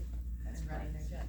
I don't know how, So then what you're saying is, even if they have a built-in generator, that's out, cause it's considered a generator, it's called a generator within their travel trailer. yeah, I guess I didn't know there's built-in generators, so. Yeah, a lot of the motorhomes and campers have built-in Okay. generators. So you're saying the ones that can be in there are allowed? That is what They could be, probably depending on the year of the motor home. Ours was a 2011 toy hauler, and it was pretty loud. It was pretty loud. Yeah. Yeah, just, I mean, you're saying portable, but they make solar generators now, so that, what you're going to is the pole, no generator is the fairest way for everybody, because the homeowner, he's gonna fire up a generator when his power goes out, so how is it fair to the non-homeowner? So you make it fair. All right, you will- I appreciate, I don't wanna go down a slippery slope here, I appreciate the input. But yes, I feel like if we say, no generator shall be allowed unless, you have an operational electric pole and the power is out, power outage or something Yes. to that effect. That should go without saying. You would think so, You get into every tiny little, well, what if? no generator shall be allowed, I know some of these new, smaller generators, my brother has one, you can't hardly even hear it running. This portable. Then you have homeowners that have a power outage, they just kick on automatically too. Yeah. So, so what am I hearing, that we wanna leave it alone? Just get rid of generators, period. Just say the way it's written. The way it's Correct. written, let's do that.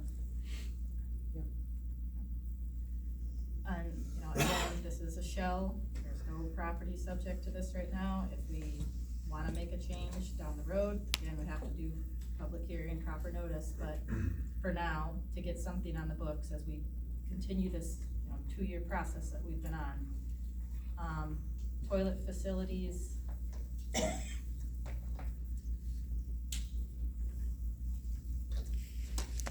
Temporary camping on vacant lots shall be prohibited where adequate toilet facilities have not been provided on the same lot. Adequate toilet facilities should consist of a bathroom with a sink and a toilet and a recreational vehicle. So that basically eliminates tents, right? Yeah, but it has tents listed in D.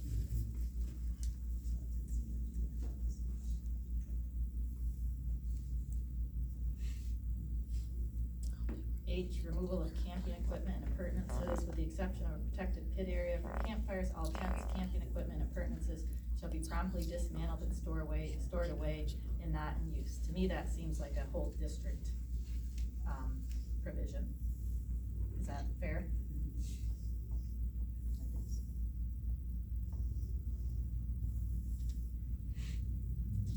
And, okay, so of that section of lakeside, camping on a lakeside vacant lot. I think we would remove, and it would just say camping on a vacant lot, and then what's specific, the bulk of it applies to the district, and what's specific to a lakefront, that's where we note it Right. here. That makes more sense to me. Yes. So the seasonal limitations would apply to the district. Consensus on that? That's, MMA. B and C, we're moving those to the, or gonna repeat those in the general provision, so I think that would apply to the district. That's, minimum setback distances, maximum number of rec vehicles of 1. And the setback, you have to comply with the minimum yard setback requirements for principal buildings in the zoning district. Unattended recreational vehicles, seems like that's a district, district-wide thing. yes. Accessory structures on vacant lakeside lots. All the others would be subject to the normal accessory, structure provisions in chapter 3. Generators, we're saying districts, right? Yes.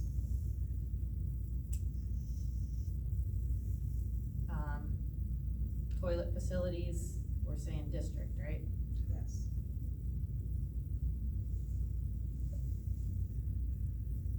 And then removal of camping equipment and appurtenances. when not in use. District.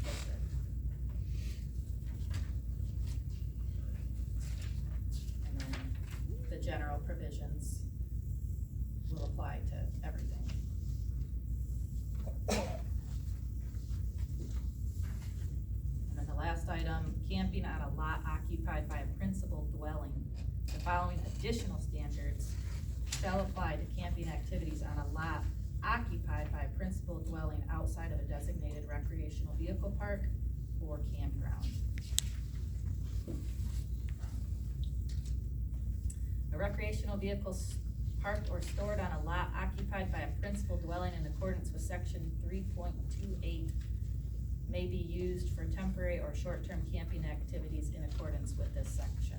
So basically saying, if you have a house and you comply with this section, you can have a camper on it, which you said that you noticed when you took a drive out there, quite a bit of There's it. many of them have campers on already without this.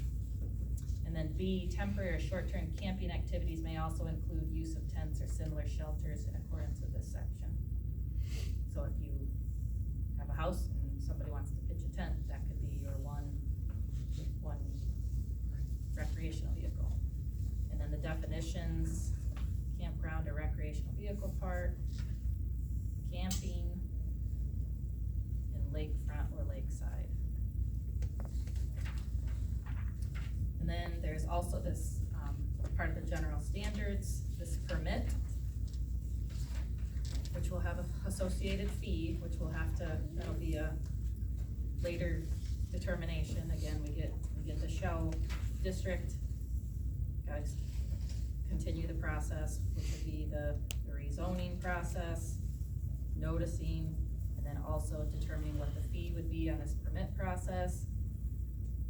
Specifically lists the lot owner's name, and that was another comment that the Honeymoon Heights president, he wanted to make sure that there would be no camping allowed on, parks out there. And it specifically says it has to be the lot owner who's allowed to camp. So, Somebody once tried to, that's defined as the lot owner will make the permit out, and they're the ones that have to be present. Or do they make this out because they live in another state and their granddaughter's gonna come and camp on it? as the owner or the owner's guest. Okay. Lot owner's signature is required on this.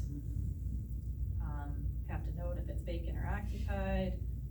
One permit application may be used for the entire season of camping activities based on a listing of dates against a total of 14 days, period.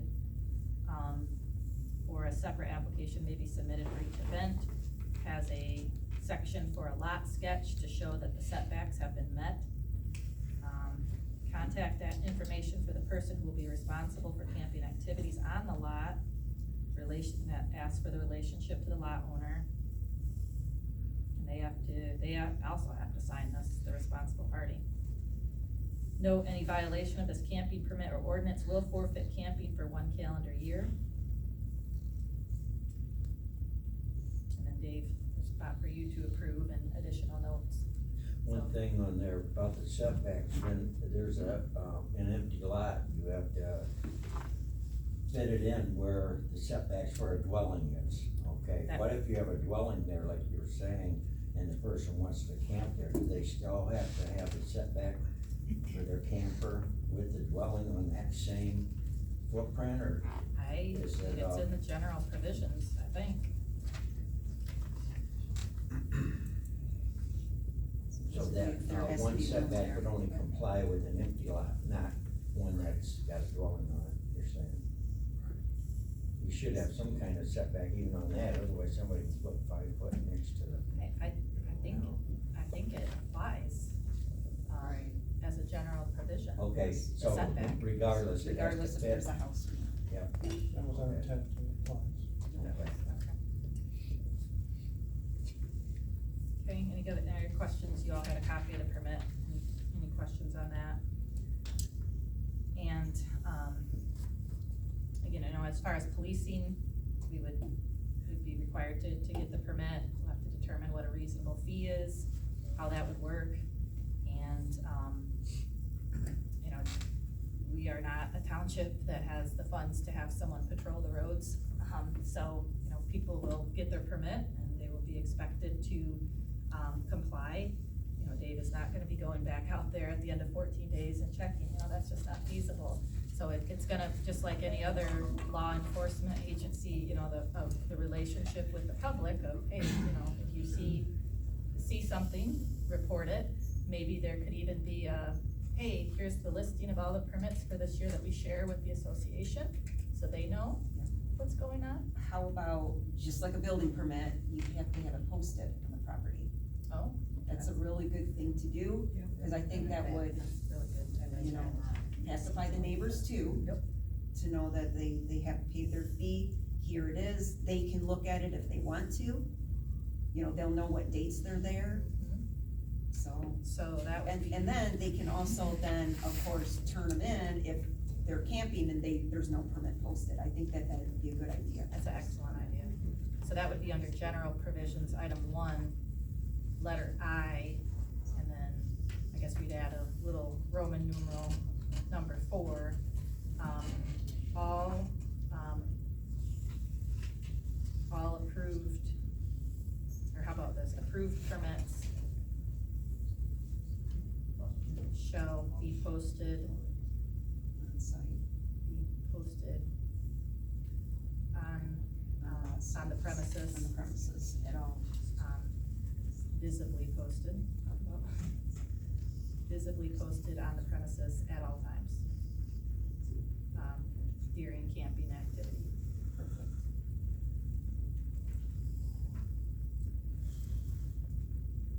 Probably should add a line on that permit too, that says must be posted, Yeah, in the asterisk at the bottom or something. Yeah.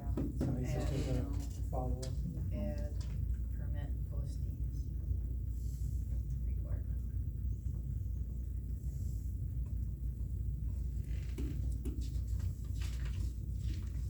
Should be easy for Dave because. Yeah, Dave's gonna that'll have- be easy. He's gonna have the permit, he's gonna know it. Yeah, I'll know when they got it. No, so. Know the dates on it, And then when the neighbor calls, you can have it in front of you. yeah. And then you can, if they're not posting it, obviously, you're gonna have to Yeah, run out and tell tell them. them they have it. Yeah. Okay, that's pretty much the bulk of this. So starting, just back over, just to make sure we're clear. First page, we're gonna change Lakeside Residential District to Lake Residential District. Again, boundaries to be determined in the future.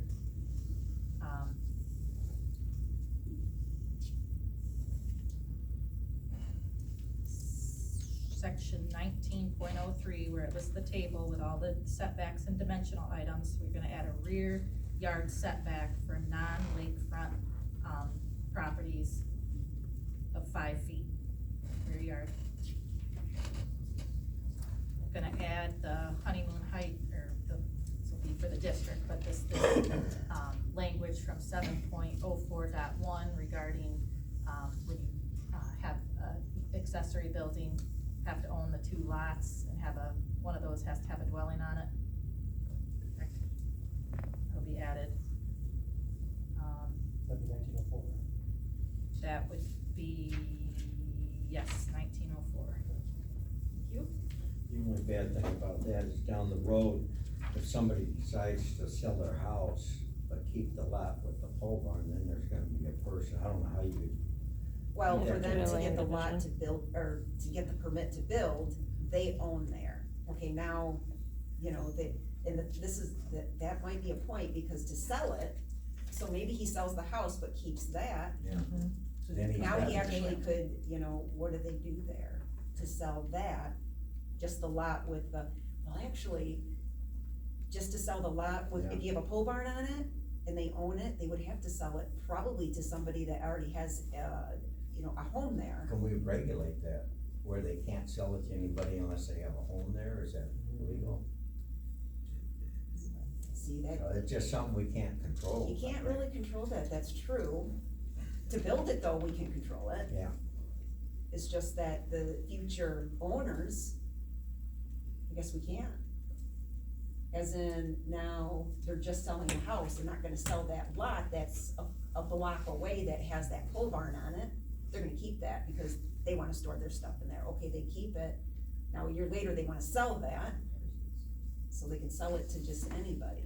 So I guess it's just in the process of building it, the requirements are they have to have it, but after that, it could be anybody that buys it. Garage and utility building permits will be issued only to those who have an existing dwelling that Correct. meets or exceeds all subdivision requirements or a valid building permit from, in this case, Honeymoon Heights, in all township and county permits for a permanent residence. Permits issued only to those who have a minimum of 2 lots. Right. Randy, I'll make a comment real quick. Just for future, if there's something you wanna look into, I think Indian Lake did something very similar to that. If that's somebody you wanna reach out to and see how they did that, if you did that, then you wouldn't build a separate building, then it became attached to your home, and that's, you can't sell one without selling the other. That's a Just, good, I just know that was something I think I they see for addressed. Indian Lake, That's a if good it's a idea. non-conforming lot and going one next to the other one, you're not supposed to sell them separate, Correct, but yeah. we don't regulate, So- you I live can't. on exactly what you're discussing right there. So there are It was other townships two that lots. dealt with that. The pole barn was actually built first. But it's because the lot, right next to it had an old existing cottage from the forties. So he was allowed to, but my father-in-law was allowed to build the existing pole barn and then re-updated the cottage. Now those are considered one piece of property. well, that's just it, they're. We can't sell a lot individually when they're both the same. But they're separate tax parcel numbers. they're not. Oh, One they parcel. combined them, Combined is okay. One okay. person number, yeah. Yeah. But what we're talking about is the block away, you know, The they ones own that- on it, yes. right, Yes. and they wanna build on that, they have to own a home, they get the permit, cause they own a residential home, to build their pole barn a block away. Now they just wanna sell the house, but they wanna keep the pole barn. And they can't do that. Well, no, I'm saying, we need to say, I believe we need to let them do that, we can't Can't tell not them they tell them can't. they can't, but like you're saying, can you now say, well, you gotta sell both pieces, even though they're not connected as one, to sell your house, you have to do that too, to the same owner. But this provision here isn't, I mean, it's not addressing it at all, right? I mean, it's just to get it built. To get it built, Okay. correct, it's So not we're addressing saying- future, Down the road, I mean, we can add this now for yes. the building piece, but down the road, we need to, again, this is a shell here. It's a template, and we can, but I'll definitely write down what Indian Lakes will do, but yeah, maybe a question for the attorney. But for now, I think we're okay adding this piece Okay. to there for the Yep, building let's do piece it for of the it, building part. okay? And then moving, that concludes section 19, and then moving to the chapter 3, section 3, ... to be determined what that number is.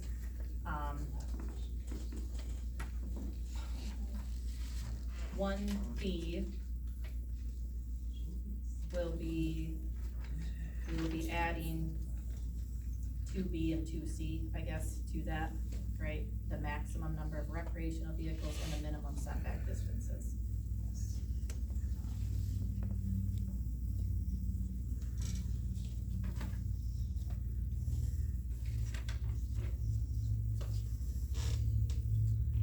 And then for permit requirement, adding the little Roman numeral 4, approved permits shall be visibly posted on the premises at all times during camping activities. Number 2, camping on a striped lakeside and make that vacant lot. And then the majority of those would apply to the district with the exception of item E, accessory structures on vacant lakeside lots, we will add.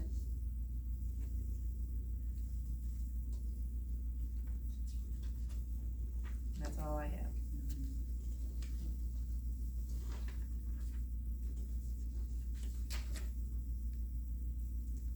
Any other comments from the board? I know we've really gone through this thoroughly.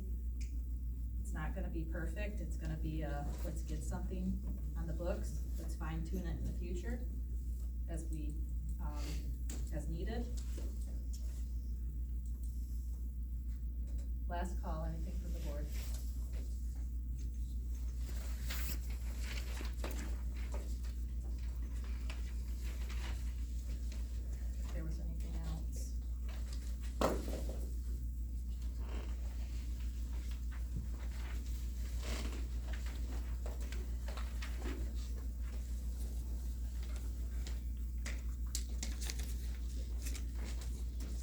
I guess I will make a motion that we approve the proposed draft with the changes as stated.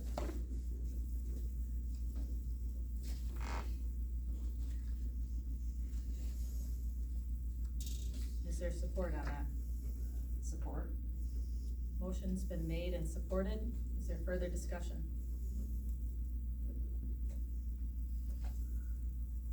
Hearing none, we'll do roll call. Clark Hubbard, yes. Imhoff? Yes. Boehm? Yes.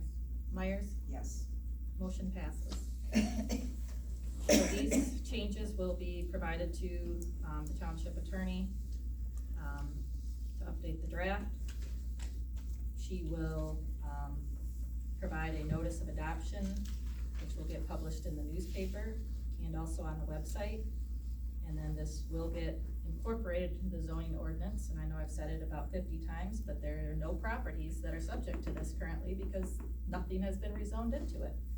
That'll be, phase 2. I've already described that lengthy process there. We'll need to work with the planning firm to help determine what the reasonable boundaries are for the district. If in the meantime, you know, something comes up where we wanna try to tweak, if there's something that needs tweaked, we could maybe see about kind of working that into a public hearing, the same public hearing. You know, the other thing too is once that happens, another thing that'll need to happen is notice to those who this would apply to as far as camping. They have to know, Right. they have to get a permit. So there would be a letter, a template letter that would need to be drafted. I thought would be good, sending it out with the, summer tax bill. Yeah, if that's not, I might be a little too late, cause that's July 1st that those go out. So I don't, you know, people probably are making their camping plans at, you know, Oh, for sure. May Yes. 15th, right? You're right. They're allowed to.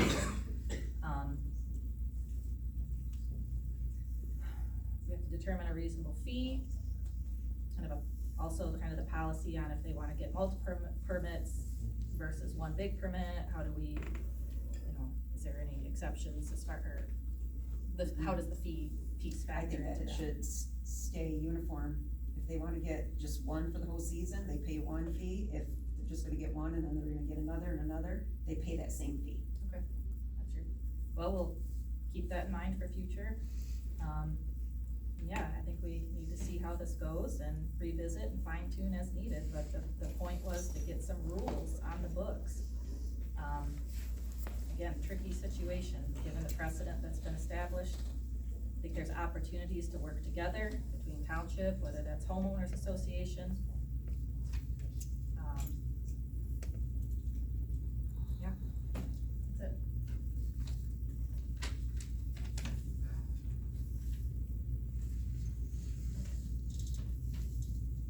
Anything else to come that the board wants to bring up before we move into final public comment?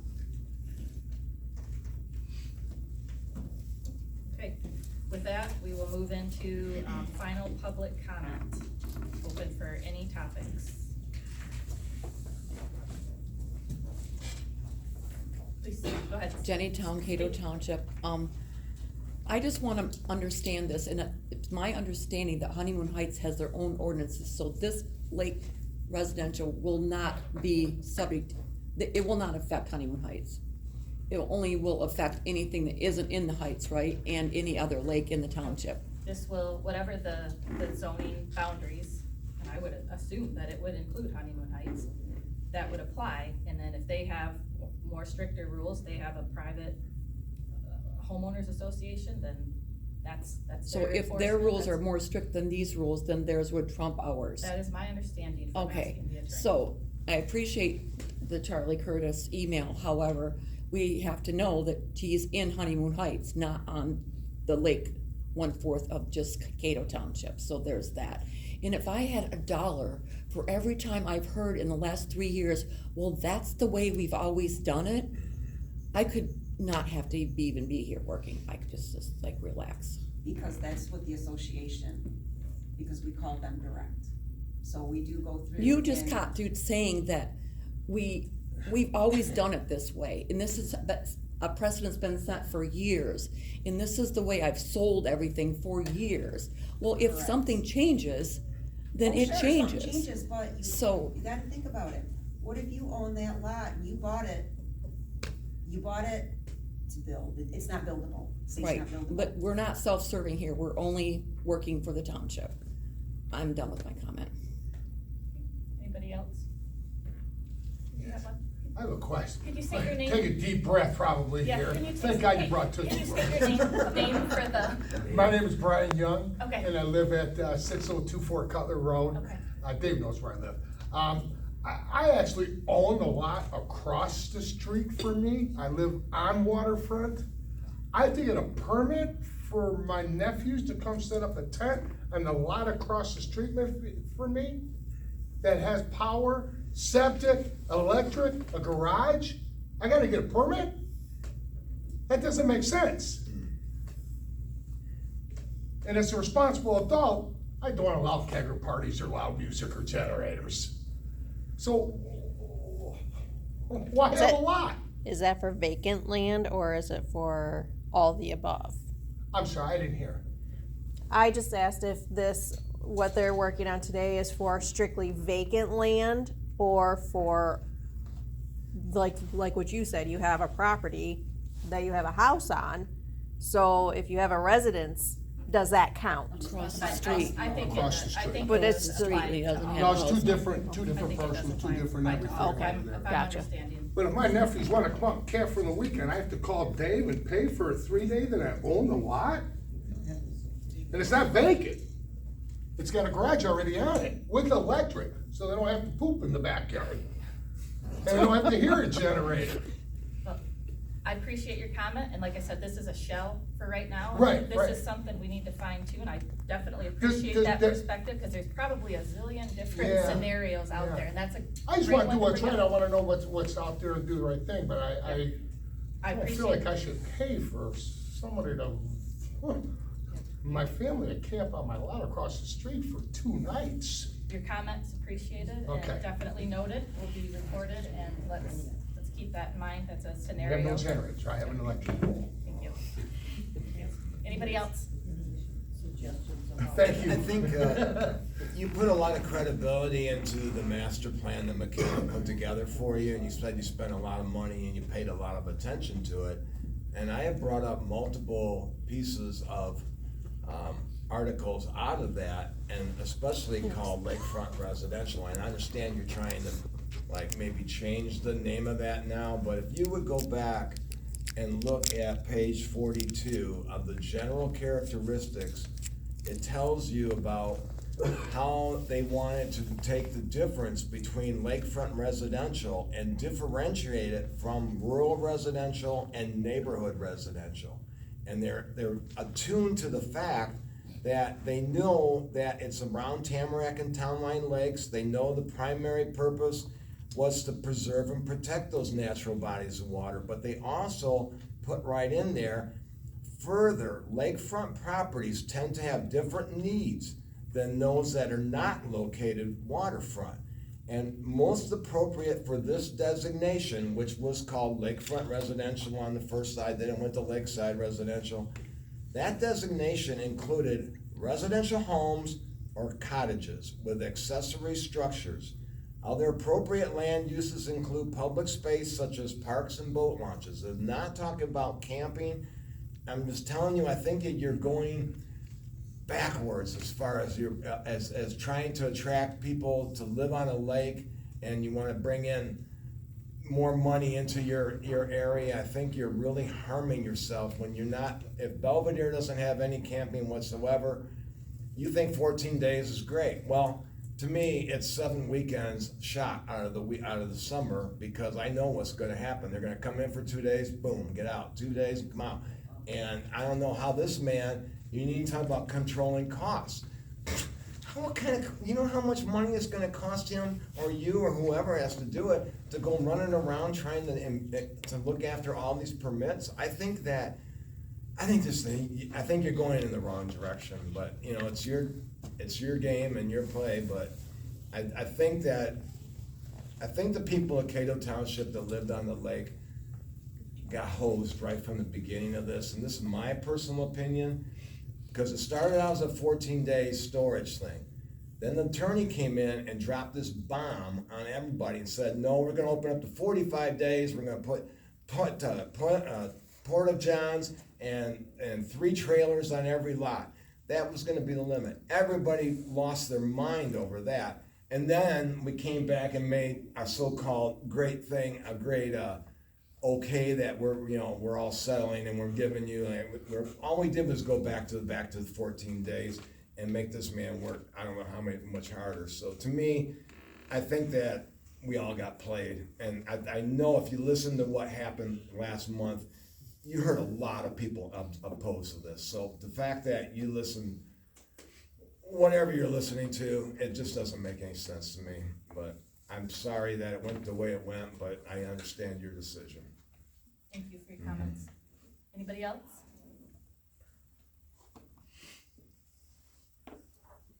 Matt Hubbard, Cato Township. I appreciate the permit thing that's now come about of all this, because the only way to regulate it was, there wasn't a way, right, Dave? Correct. Now there's a way to regulate it. So I appreciate what everybody's worked hard to do. Not one individual is gonna be happy on one side or the other side. You need a happy medium. Move forward. You guys did a great job. Thank you. Anybody else? I second Matt. All right, we'll go ahead and close public comment. And is there a motion to adjourn? Motion to adjourn? Is there support? Support. Motion's made and supported. Further discussion? All in favor? Aye. Opposed?